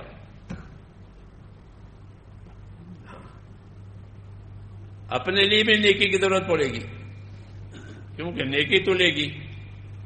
جی ہاں، طول پر تو اپنے لیے بھی نیکی چاہیے، اور کسی کا حق نکلا اپنے ذمے وہ بھی نیکی لے گا، کہ وہاں نیکیوں سے معاملہ چلے گا جیسے بازار میں پیسوں سے معاملہ چلتا ہے. تو فرماتے تھے کہ اپنی آخرت میں نیکیاں لے کے جاؤ. تو میں نے کہا بازار میں جو کلمہ پڑے گا تو اس کو 10 لاکھ نیکی ملے گی. ہاں، بازار کے کلمہ سے 10 لاکھ گناہ معاف ہوں گے. کتنی بڑی بات ہے. فضائل کہتے ہیں اس کو. مسجد میں پڑھو تو نہیں ملے گی وہ نیکی، وہ وہیں ملے گی. ہاں، کیونکہ فضائل کوئی عقل کے سے نہیں کہ بھائی وہاں پڑھیے تو یہاں زیادہ ملے کہ نہ، وہاں وہیں ملے گی، وہ یہاں نہیں ملے گی. کوئی بازار کا کلمہ پڑھے تو 10 لے کے یہاں نہیں ملے گی، وہاں ملے گی. اس کو فضائل کہتے ہیں. اس لیے ہماری دعوت میں فضائل کا جاننا بہت ضروری ہے. اسی سے عمل میں طاقت آئے گی، اسی سے عمل کا شوق پیدا ہوگا. جی ہاں، نہیں تو آدمی عمل کرتا ہے تو کیا ملے گا پتہ نہیں. تو ایسا کوئی بیپاری، ایسا کوئی تاجر ہے کہ تم نے بیچا تو کیا نفع ملا کہ پتہ نہیں. ایسا کوئی ہے کاروبار کرنے والا کہ کاروبار کرے اور پوچھے کہ تو وہ کیا ملے گا پتہ نہیں. تو آج ایسا ہو گیا ہے. کیوں کہ فضائل سے بے خبر ہے. اس لیے دعوت میں فضائل چلتے ہیں. تو ممبئی سے ہم کو کہتے تھے کہ فضائل حلقوں میں بھی پڑھو، اکیلے اکیلے بھی پڑھو، اور جب دعوت دینے کے لیے جاؤ تو لوگوں کو فضائل سے دعوت دو کہ بھائی تو ہمارے ساتھ چلے گا تو تجھ کو یہ ملے گا، یہ ملے گا، یہ ملے گا، یہ ہوگا، یہ ہوگا، یہ ہوگا. تو اس کو بھی شوق ہوگا. ہاں، کیوں کہ اللہ رسول نے فضیلتیں ہی بتائی ہے عمل کرانے کے لیے، کوئی دوسری لالچ نہیں دی ہے. فضیلتیں بتائی ہے عمل کرانے کے لیے. ہاں، کہ آدمی اپنے عمل کی قیمت سے ناواقف ہوتا ہے تو کہ اس کو واقف کرو. اس کو واقف کرو تاکہ وہ اپنے عمل کو اپنا آپ کو پابند کرے فضیلت کی وجہ سے. تو دعوت کے راستے میں میرے دوستوں فضائل کا جاننا اور فضائل کی دعوت دینا یہ بہت گویا ضروری چیز ہے کہ اس سے زندگی عملی بنتی ہے. کیونکہ فضائل کا مطلب یہ ہے کہ اللہ نے تم کو یہ دینے کا وعدہ کیا ہے. اللہ سے زیادہ وعدے میں سچا کون ہوگا؟ کہ آدمی گھر سے نکلے تو دعا پڑھ کے نکلے. ایک مثال کہ بسم اللہ توکلت علی اللہ ولا حول ولا قوت الا باللہ، یہ کہہ کے گھر سے نکلا. یہ سنت ہے کہ گھر سے نکلو تو یہ پڑھو بسم اللہ توکلت علی اللہ ولا حول ولا قوت الا باللہ. کہ کیا ملے گا؟ اس سنت پر عمل کرنے سے کیا ملے گا؟ تو فرشتہ کہے گا ہدیتا و کفیتا و وقیتا. یہ فرشتہ کہے جب یہ دعا پڑھی ہے تو فرشتہ کہے گا ہدیتا وقیتا کفیتا، کہ تجھے تو ہدایت ہو گئی اور تیری حفاظت ہو گئی، اور جس کام کے لیے جا رہا ہے وہ کام ہو گیا. کتنی بڑی بات. آدمی گھر سے اپنے کام کے لیے آتا ہے. جی ہاں، دین کا کام ہوتا ہے، دنیا کا کام ہوتا ہے، کاروبار کام ہوتا ہے، کورٹ کچہری کا کام ہوتا ہے. گھر سے نکلتے یہ سب کام ہوتے ہیں انسانوں کے سامنے. بھی ہوتے نہیں ہوتے کہ بھائی کیوں کہ اسپتال جانا ہے، اسپتال کا کام ہے، کورٹ میں جانا ہے، اور کسی ضرورت کے لیے جانا ہے. تو وہ فرشتہ کہتا ہے کہ تو جس کام کے لیے جا رہا ہے وہ ہو گیا. کتنی بڑی بات. تو یہ فضائل بھی ہے، اس فضائل کے لیے محنت بھی ہے، کیونکہ محنت کرنے سے یقین بنے گا. قاعدہ ہے جس کام کی محنت آدمی کرے گا اس کا یقین بنے گا. تو ہم کو جو محنت کراتے ہیں اللہ کے راستے میں اعمال کی محنت تاکہ اعمال پر یقین آوے. جس طرح مال پر یقین ہے, مال پر ہاتھ میں میرے پاس مال ہے, میرے کام ہو جائیں گے. جی ہاں, تو ایسے اعمال پر محنت کرائی جاتی ہے, دعوت دی جاتی ہے کہ تاکہ عمل پر بھی یقین آئے کہ میں یہ عمل کروں گا اس پر اللہ یہ کرے گا, میں عمل کروں گا اللہ پر یہ کرے گا, میں دعا مانگوں گا اللہ قبول کرے گا, کیونکہ اللہ نے کہا ہے کہ دعا مانگو میں قبول کروں گا. قبول کریں گے تو محنت سے یقین آئے گا, پھر اپنے عمل کو یقین کے ساتھ کرے گا, پھر شک نہیں کرے گا یہ کیسے ہوگا. کہ نہیں, اللہ نے وعدہ کیا ہے, جیسے فریضہ کہتا کہ تیرا کام ہو گیا, تیری حفاظت ہو گئی. جی ہاں, اس دعا کی برکت سے تو محنت کر کے یہ دعا پڑھے, یہ دین کی محنت بھی پڑھے, پھر یہ دعا پڑھ ختم, بس میں نے کر لیا. ابی ابن کعب ایک صحابی تھے, تو وہ سفر میں نکلے اور ساتھی بھی تھے. تو بارش ہوئی تو انہوں نے دعا مانگی کہ یا اللہ بارش ہوتی رہے لیکن میرا کپڑا نہ بھیگے.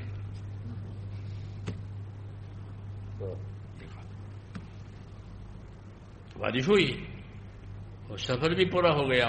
جب سفر پورا ہو گیا وہاں سب پہنچے تو دیکھا سب لوگ بھیگے ہوئے, یہ سوکھے ہیں, ان کے کپڑے سوکھے. حضرت عمر نے پوچھا رضی اللہ عنہ کہ عبید یہ کیا ہوا کہ ہم سب بھیگے ہوئے ہیں اور آپ کے کپڑے سوکھے؟ کہ میں نے اللہ سے دعا مانگی تھی کہ میرا کپڑا نہ بھیگے. بارش تو کہ بارش سب کی ضرورت ہے, وہ تو ہوتی, میرا پوشاک میرا کپڑا نہ بھیگے, تو میری دعا قبول ہو گئی. یہ یقین کی دعا ہے, ورنہ کیسے پانی برسے اور نہ بھیگے. کہ اللہ کرنے والا ہے, اللہ کرنے والا ہے کہ بارش برسا رہے اور کپڑا بھی نہ بھیگنے دے رہے. اللہ تو ہر طرح کی قدرت ہے, تو اللہ کی قدرت سے وہ فائدہ اٹھاتے ہیں جن کو اللہ پر یقین ہوتا ہے کہ اللہ کرنے والا ہے. اس محنت سے یقین بھی بنتا ہے, دعوت کی محنت سے اللہ کرنے والا ہے, اللہ نے وعدہ کیا ہے, اللہ نے حکم دیا ہے, حکم پر اللہ کا یہ وعدہ ہے, ہم حکم پورا کریں گے, اللہ وعدہ پورا کرے گا. ہاں, تو اندر کا یقین بنتا ہے, اوپر سے اعمال بنتے ہیں, اوپر سے اعمال بنتے ہیں اور اندر یقین بنتا ہے کہ یہ ٹھیک ہو گیا. ہاں, کہ نماز ہی پڑھوں گا اور اللہ مدد دے گا. انی معکم لئن اقمتم الصلاۃ وآتیتم الزکوٰۃ, اللہ کہ میں تمہارے ساتھ ہوں, میری مدد تمہارے ساتھ ہے. اگر تم نماز قائم کرو گے, زکوٰۃ ادا کرو گے, رسول کی تابعداری کرو گے, تو میں تمہارے ساتھ ہوں, یعنی میری مدد تمہارے ساتھ ہے. تو ختم. جب ہم نے نماز پڑھی, زکوٰۃ دی, رسول کی تابعداری کی, تو اللہ کی مدد ہمارے ساتھ ہو گئی. کیوں؟ یہ کہا کہ میں تمہارے ساتھ ہوں. تو یہ سب وعدے ہیں میرے دوستو اللہ تعالیٰ کے, اور ہم سے محنت اس لیے کرائی جاتی ہے کہ وعدوں کا یقین آوے. وعدوں کا محنت کے بعد یقین آتا ہے ہر آدمی کو کہ دیکھو میں نے یہ کیا ہے. کسی آدمی کا قرضہ ہو, مثال کے طور پر کہہ رہا ہوں, آپ نے دیکھا بازار میں آپ کے ہاں وہ مٹی کے برتن بیچتے ہیں نا, کمہار مٹی کے برتن بناتے ہیں, پھر وہ گرمیوں میں بیچتے ہیں اس کو. تو وہ مٹی ہے, جی ہاں, اور اس کی محنت ہے, کوئی دوسری مالیت نہیں ہے اس کے اندر. مٹی ہے, گارا ہے, اور کوئی مٹیریل اس میں نہیں ہوتا ہے, اس کی محنت ہے, اور وہ مٹی کا برتن ہے, اس کی محنت ہے. اس کی محنت سے ایک شکل بنی ہے, مٹکا ہو گیا, گاگر ہو گئی, سراہی ہو گئی, یہ ہو گیا. اب وہ بیچتے ہیں اس کو. جی ہاں, کہ مٹکا لینے جاؤ, ہمارے یہاں 150-200 روپے ہوتے ہیں, وہ بیچتے ہیں. گرمیوں میں خاص لوگ ٹھنڈا پانی کرنے کے لیے. جی ہاں, تو اس کو اپنی محنت پر یقین ہوتا ہے کہ وہ مٹکے لے کے بیٹھتا ہے بازار میں. اب اس پر کوئی قرض والا آیا اور اس کا کہ وہ میرا قرضہ آپ نے نہیں دیا, تو کہتا ہے دیکھو یہ جیسے بیت جائیں گے آپ کا قرضہ دے دوں گا. ہاں, اس کو کہہ رہا ہے کہ جیسے یہ بک جائیں گے میرے مٹکے آپ کو قرض دوں گا. تو اس کو اس پر یقین ہے کہ اس سے میری حاجت پوری ہو جائے گی. ہاں, کیوں کہ اس نے اس پر محنت کی ہے. وہ بات غلط بات نہیں کہہ رہا ہے, یہ بک جائیں گے تو آپ کے پیسے ہو جائیں گے. ہاں تو آدمی کی محنت سے آدمی کو یقین بنتا ہے. ہم کو عمل پر محنت کرتا کہ نمازوں پر یقین آوے, زکوٰۃ پر یقین آوے, صدقے پر یقین آوے کہ صدقے سے کیا ہوگا, نماز سے کیا ہوگا, ذکر سے کیا ہوگا, دعا سے کیا ہوگا, استغفار سے کیا ہوگا. یہ فضائل اس لیے بتائے.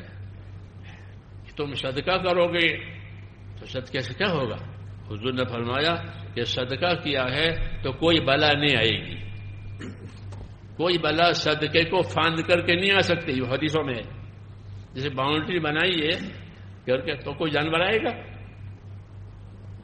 نہیں آئے گا. کہ فرمایا صدقہ دیا ہے کہ کوئی بلا آ نہیں سکتی. ٹھیک ہے.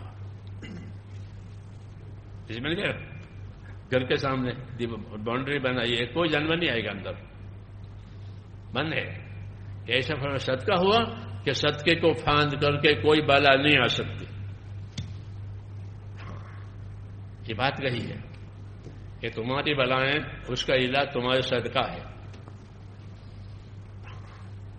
تو ہمارے عملوں میں یہ فضائل بتائے ہیں تاکہ اس عمل سے ہماری دنیا بھی بنے اور آخرت بھی بنے.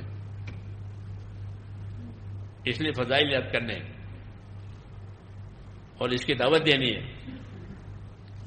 جی ہاں, اور عمل کا صحیح طریقہ بھی سیکھنا ہے تاکہ فضیلت ملو. غلط عمل پر فضیلت نہیں ملتی.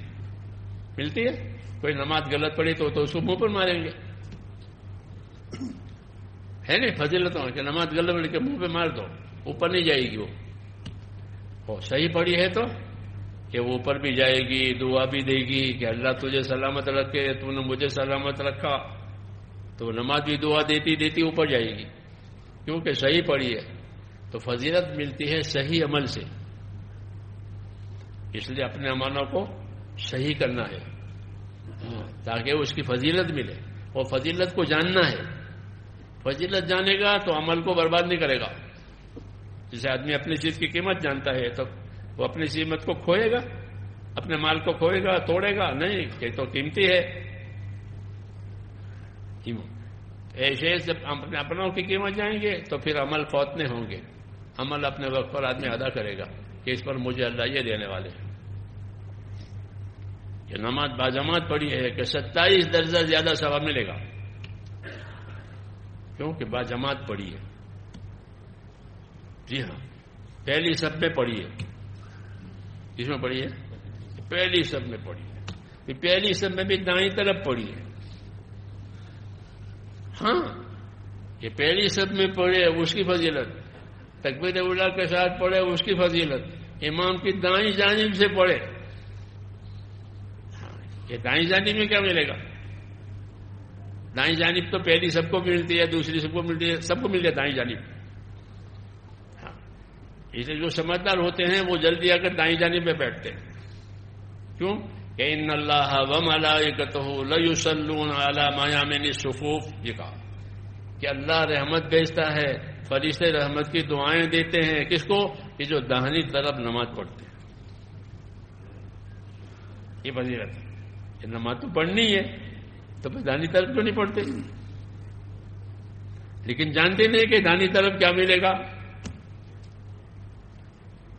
وہ جانے تو پھر قبضہ کرے. جی ہاں, یہ فضیلت ہے. ان اللہ وملائکتہ لیصلون علی میامن الصفوف کہ اللہ رحمت نازل کرتا ہے, فرشتہ رحمت کی دعا دیتا ہے. اس کو کہ جو امام کی دانی جانب میں نمازیں پڑھتے ہیں. پہلی سب میں دانی, دوسری سب میں دانی جانب, سب کے لیے میامن الصفوف. پہلی سب کی فضیلت الگ ہے, پھر دانی کی فضیلت الگ ہے, انتظار کی فضیلت الگ ہے. انتظار پر بھی دیں گے. دنیا کے کسی کام میں آپ کو انتظار پر ملتا ہے کہ ویٹنگ میں بیٹھو, ویٹنگ روم میں بیٹھو, ابھی ڈاکٹر نہیں آیا, ابھی وکیل نہیں آیا, آپ ویٹ کرو. ویٹ کتنا کیا ملتا ہے ویٹ میں؟ کچھ نہیں.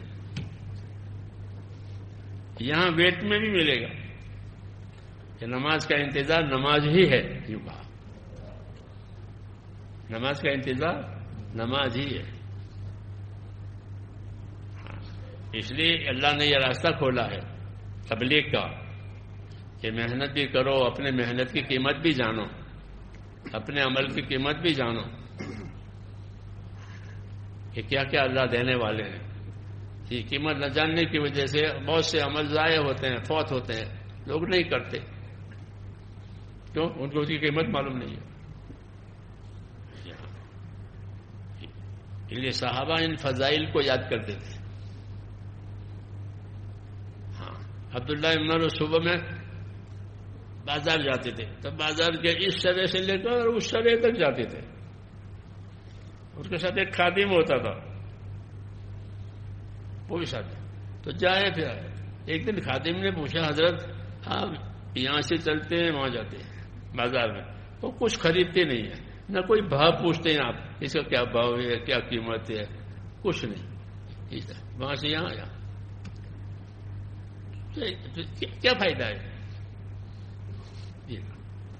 تو وہ خادم تو پیٹ بڑا تھا، تو اس کے پیٹ میں کیا، بڑے پیٹ والے ہم بازار میں جاتے ہیں مسلمانوں کو سلام کرنے کے لیے، کہ مسلمانوں کو سلام کریں گے، یہ سلام کی سنت بڑی سنت ہے، سلام کی سنت، لیکن تبلیغ والوں کی بیماری ہے، مصافحے پر ٹوٹ پڑیں گے، سلام نہیں کریں گے۔ ہاں، ہر جگہ مصافحے کے لیے ٹوٹ پڑیں گے اور سلام نہیں۔ کتنی دفعہ آتا گونگا مصافحہ تم کو کس نے سکھایا؟ لیکن بہو ہاں، سلام کی سنت مصافحے کی سنت سے زیادہ قوی ہے۔ حضور نے فرمایا سلام کو پھیلاؤ، ایک دوسرے کو سلام کرو، تو وہ بازار میں جاتے تھے مسلمانوں کو سلام کرنے کے لیے، کیونکہ حضور نے فرمایا سلام پھیلاؤ، تو وہ اپنے عمل سے یہ کرانا چاہیے، مسلمانوں کو سلام کریں گے بازاروں میں، کہ میں تو بازار میں اس لیے جاتا ہوں کہ وہاں مسلمان ہیں اور ان کو اپنے بھائیوں کو سلام کریں گے، سلام کرتے ہوئے نکل جائیں گے۔ افشو السلام حدیثوں میں سلام کو پھیلاؤ، گھروں میں جاؤ تو کہ اپنے گھر والوں کو سلام کرو، اپنے بچوں کو سلام کرو، تو کیا ہوگا کہ جب گھر میں جاؤ گے بچوں کو سلام کرو گے تو تمہارے درمیان میں، تمہارے بچوں کے درمیان میں محبت پیدا ہوگی۔ سلام کی تاثیر ہے، یہ سلام کی تاثیر ہے کہ سلام کرو تو محبت پیدا ہوگی۔ جب تم گھر میں سلام کرو گے داخل ہو کر کے تو تمہارے درمیان میں، تمہارے گھر والوں کے درمیان میں اور محبت پیدا ہوگی۔ ہاں، تو آج گھروں میں جھگڑے ہیں، ہاں، آگ لگی ہوئی ہے، اس کا علاج کہ اپنے گھروں میں سنت لے جاؤ تاکہ یہ آگ مٹ جائے۔ ہاں، تو سلام کی سنت آسان سنت، مولانا ابرار صاحب فرماتے ہیں آسان سنتوں پر عمل کرو تو مشکل سنتوں پر عمل ہو جائے گا۔ کہ آسان سنت کیا کہ اوپر چڑھو تو اللہ اکبر کہو، نیچے اترو تو سبحان اللہ، مشکل ہے؟ مشکل ہے نہیں ہے کہ اس کے عادی بنو کہ اوپر چڑھو اللہ اکبر اللہ اکبر، اللہ بھی خوش آئے گا، بڑائی ہو رہی ہے اللہ کی، جی ہاں، اور نیچے اترے تو سبحان اللہ، پاک ہے اللہ کی ذات، اللہ کی پاکی بیان کرتا ہوں۔ ہاں، اور عام حالت میں لا الہ الا اللہ، نیچے نہیں اوپر نہیں جا رہے ہیں، لا الہ الا اللہ۔ اور دوسری سنت کیا کہ سلام، کوئی ملے تو کہ سلام کرو۔ ہاں، سلام میں ابتدا کرنے والا تکبر سے پاک ہو جاؤ۔ الوادی بھی سلام بری من الکبر، کہ جو سلام میں شروعات کرنے والا وہ تکبر سے پاک ہو جاتا ہے۔ تکبر وہ گناہ ہے کہ اس کی وجہ سے آدمی جنت میں نہیں جائے گا، تکبر اپنی بڑائی۔ تو سلام میں ابتدا کرنے والا کہ اس میں یہ بیماری نہیں پیدا ہوگی تکبر کی، یہ اس کی فضیلت ہے کہ سلام میں پہل کرو، سلام کرو، افشو السلام۔ جی ہاں، تو یہ آسان سنت ہے سلام کرنا، کوئی تکلیف نہیں ہے، اوپر چڑھے اللہ اکبر، نیچے اترے سبحان۔ اور سنت مسجد میں آنے جانے کی یہ سنت ہے مسجد میں آنے یہ مشکل نہیں ہے، لیکن اس کا اپنے آپ کو عادی بنانا، اپنے آپ کو اس کا عادی بنانا کہ مسجد میں داخل ہونے کی 5 سنتیں ہیں. مسجد میں داخل ہونے کی کتنی سنتیں ہیں؟ یہ 5. تو 5 مرتبہ مسجد میں آئے گا تو 25 مرتبہ سنتوں پر عمل کرے گا. جی ہاں 5 سنتیں ہیں نا. جی ہاں کہ بسم اللہ پڑھے، بسم اللہ والصلاۃ والسلام علی رسول اللہ، اور دانا پاؤں رکھے، دعا پڑھے اور اعتکاف کی نیت کرے. یہ 5 سنتیں ہیں مسجد میں آنے کی. تو 5 مرتبہ آئے گا تو 25 مرتبہ یہ سنتیں عمل میں آئے گی. کتنا آسان راستہ ہے. یہی تبلیغ کا مقصد ہے کہ زندگی حضور صلی اللہ علیہ وسلم کے طریقوں پر، آپ کی سنتوں پر آوے اور اس کی دوسروں کو دعوت دے میں اللہ کے راستے میں نکل کر. تو یہ زندگی پاکیزہ ہو گئی. کیسے ہو گئی؟ پاکیزہ ہو گئی. پاک زندگی دیں گے. اللہ کا وعدہ ہے کہ من عمل صالحا من ذکر او انثى وهو مؤمن فلنحيينه حياة طیبہ ولنجزینهم اجرهم باحسن ما كانوا يعملون.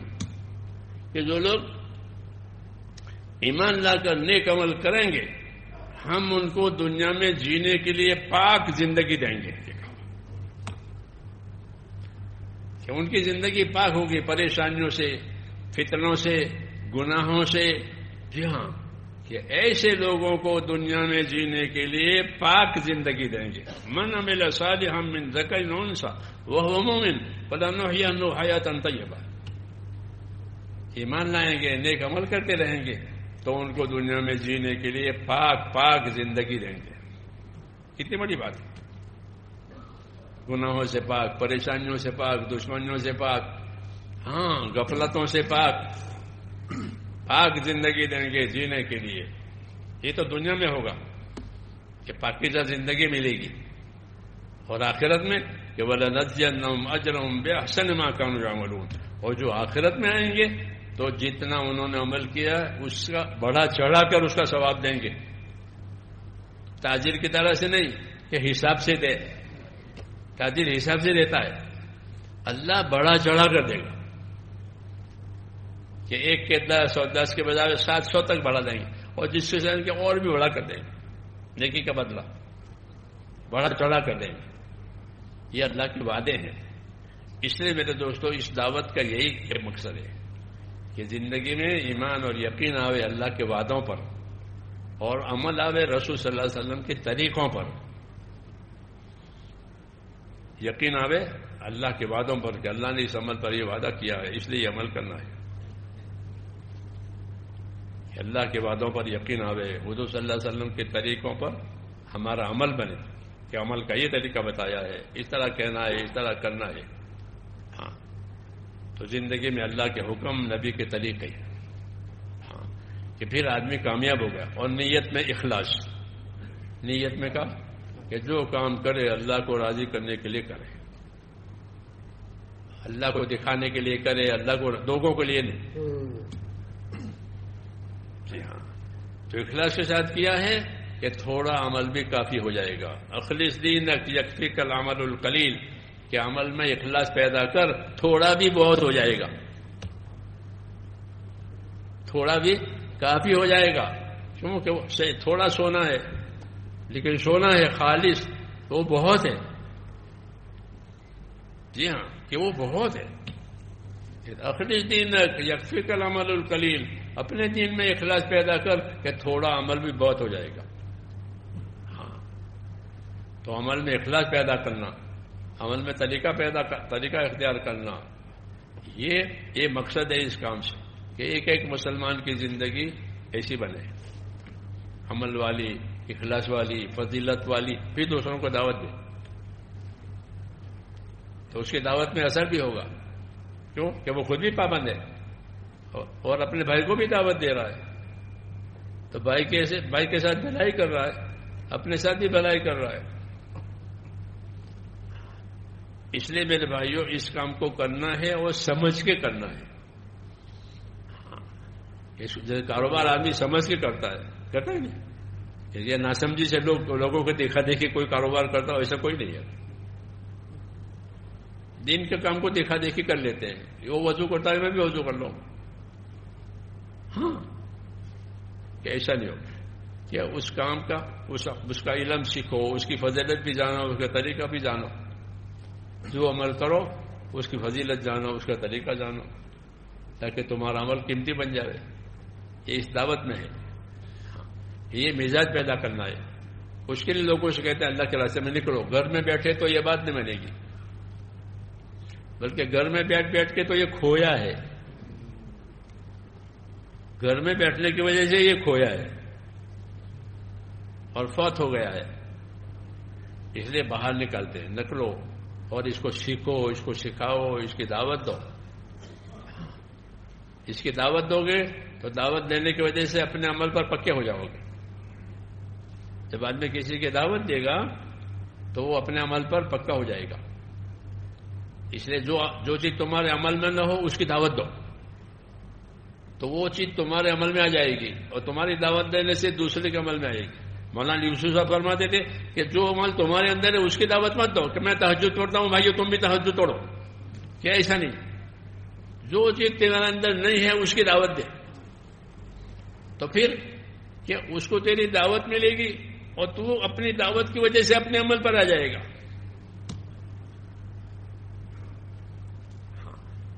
یہ بھی فرماتے کہ جی جو کام نہیں کہ اسے دعوت دو. میں تہجد نہیں پڑھتا مثال کو, تو میں تہجد کے لوگوں کو دعوت دوں بھائی تہجد پڑھنا چاہیے, حضور صلی اللہ علیہ وسلم کی سنت ہے, وہ بڑی مبارک عبادت ہے, پچھلی رات کو دعائیں قبول ہوتی ہے, سن لو. جب یہ دعوت دے گا تو اس میں عمل آ جائے گا, اور دوسروں کو فضیلت معلوم ہوگی تو وہ عمل پر آئیں گے. تو دعوت یہ دونوں رخ سے فائدہ دیتا ہے. اپنی ذات سے آدمی قائم ہو جاتا ہے, دوسرے کے لیے راستہ کھلتا ہے. سمجھ میں آئی نا بات؟ تو اس کے لیے تیار ہو؟ آپ بتاؤ کون کون تیار ہیں ان کاموں کو سمجھنے کے لیے, ان فضیلوں کو سمجھنے کے لیے؟ ہماری آخری مجلس ہے, بولو. اور 4 مہینے نہیں دیے ہیں وہ کھڑے ہو جائیں. جی ماشاءاللہ. تشکیل والے اب تک میرے تو 4 مہینے نہیں دے, اور اتنے فضائل ہیں, اتنی برکتیں ہیں, اور میرے تو اب تک 4 مہینے بھی نہیں لگے ہیں.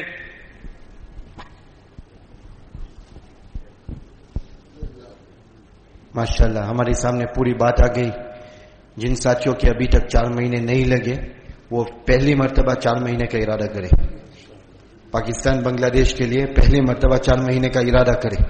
جو نقد تیار ہے وہ تو نقد تیار اپنا نام لکھائے, اور دوسرے ساتھی وقت تعین کر کے بھی بتائے. ماشاءاللہ پہلی مرتبہ 4 مہینے کے لیے ماشاءاللہ.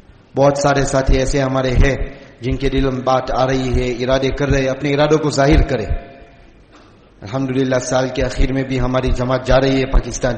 جن ساتھیوں نے ارادہ کر لیا ہے, نام لکھا لیا ہے, وہ بھی کھڑے ہو کر دوبارہ نام لکھائے. ہمارے کافی نوجوان ساتھی بھی ہے, وہ بھی نام لکھائے. ماشاءاللہ کوئی ساتھی نہ رہ جائے.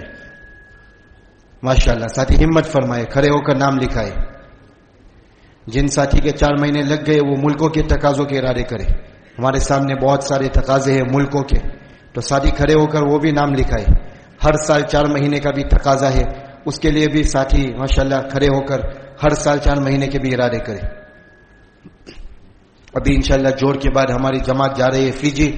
ماشاءاللہ اس طرح سے دوسرے ملکوں کے بھی تقاضے ہیں, تو دوسرے ساتھی بھی کھڑے ہو کر انشاءاللہ نام لکھائیں. فرماؤ جن کے 4 مہینے نہیں لگے وہ تو کھڑے ہو کر بتا دیں, اور پھر ترتیب بنا کر کے جائے. آج کے آج نہیں کہتے کہ ابھی کبھی چلے جاؤ.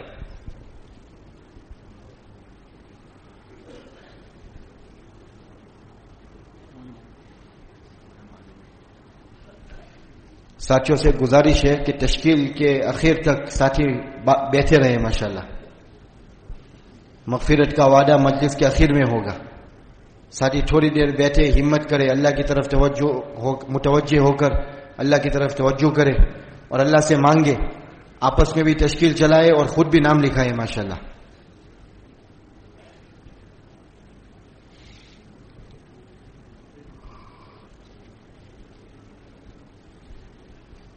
اپنی ضرورت سمجھے، اپنی ذمہ داری سمجھے، اپنے آپ کو پیش کرے. جو اپنے آپ کو پیش کرے گا، اپنے آپ کو آگے کرے گا، اللہ اس کو آگے بڑھائیں گے ماشاءاللہ.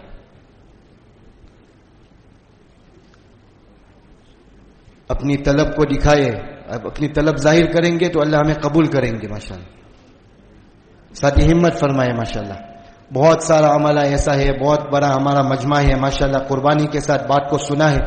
بات کا مقصد یہی ہے کہ ہم نام لکھائے اور اللہ کے راستے میں نکلے، تاکہ ان ساری باتوں کے اوپر ہمارا عمل ہو جائے، دین زندگی میں آ جائے. اور ساری انسانیت جو ترس رہی ہے، جن تک ابھی دین نہیں پہنچائے، ان تک بھی ہمیں دین پہنچانا ہے. ہماری ذمہ داری بھی پوری کرنی ہے ماشاءاللہ. ساتھی ہمت فرمائے، ارادے کرے، کھڑے ہو کر ارادے کرے. ارادہ کرنا ہمارا کام ہے، قبول اللہ ہمیں کریں گے، لیکن ارادہ تو ہم کریں.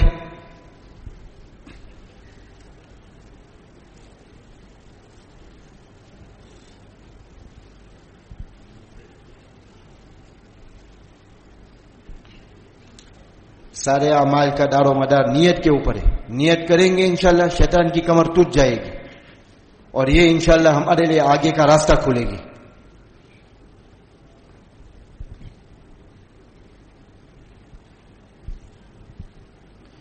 ہمارے بڑے تو چاہتے ہیں کہ ہر ساتھی، ہمارے کام کرنے والے ساتھی ہر سال 4 مہینے کے اوپر آئے، تو وہاں تک بھی ہمیں پہنچنا ہے. اس کے لیے سارے ساتھی کھڑے ہو کر ارادے کریں گے، ہمت کریں گے انشاءاللہ.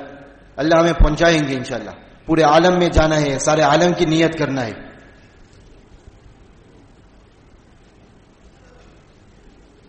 عالمی کام ہے، ہماری ذمہ داری ہے، تو ہمیں اس کے ارادے کرنے ہیں ماشاءاللہ. جن ساتھیوں نے گزشتہ کل بھی ارادہ کر لیا، وہ بھی دوبارہ ارادہ کرے. ارادے کے اوپر بھی اجر ہے. تو سارے ساتھی جنہوں نے کل بھی نام لکھا لیا، وہ بھی کھڑے ہو کر نام لکھائے ماشاءاللہ.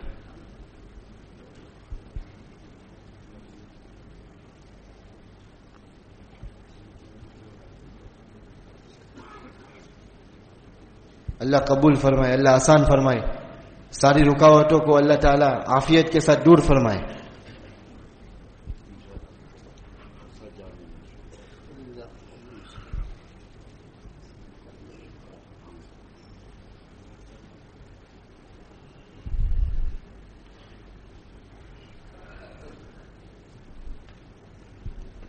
ماشاءاللہ. ساتھی جن لوگوں نے 4 مہینے کے ارادے کر لیے ماشاءاللہ، اس کے علاوہ ہمارے بہت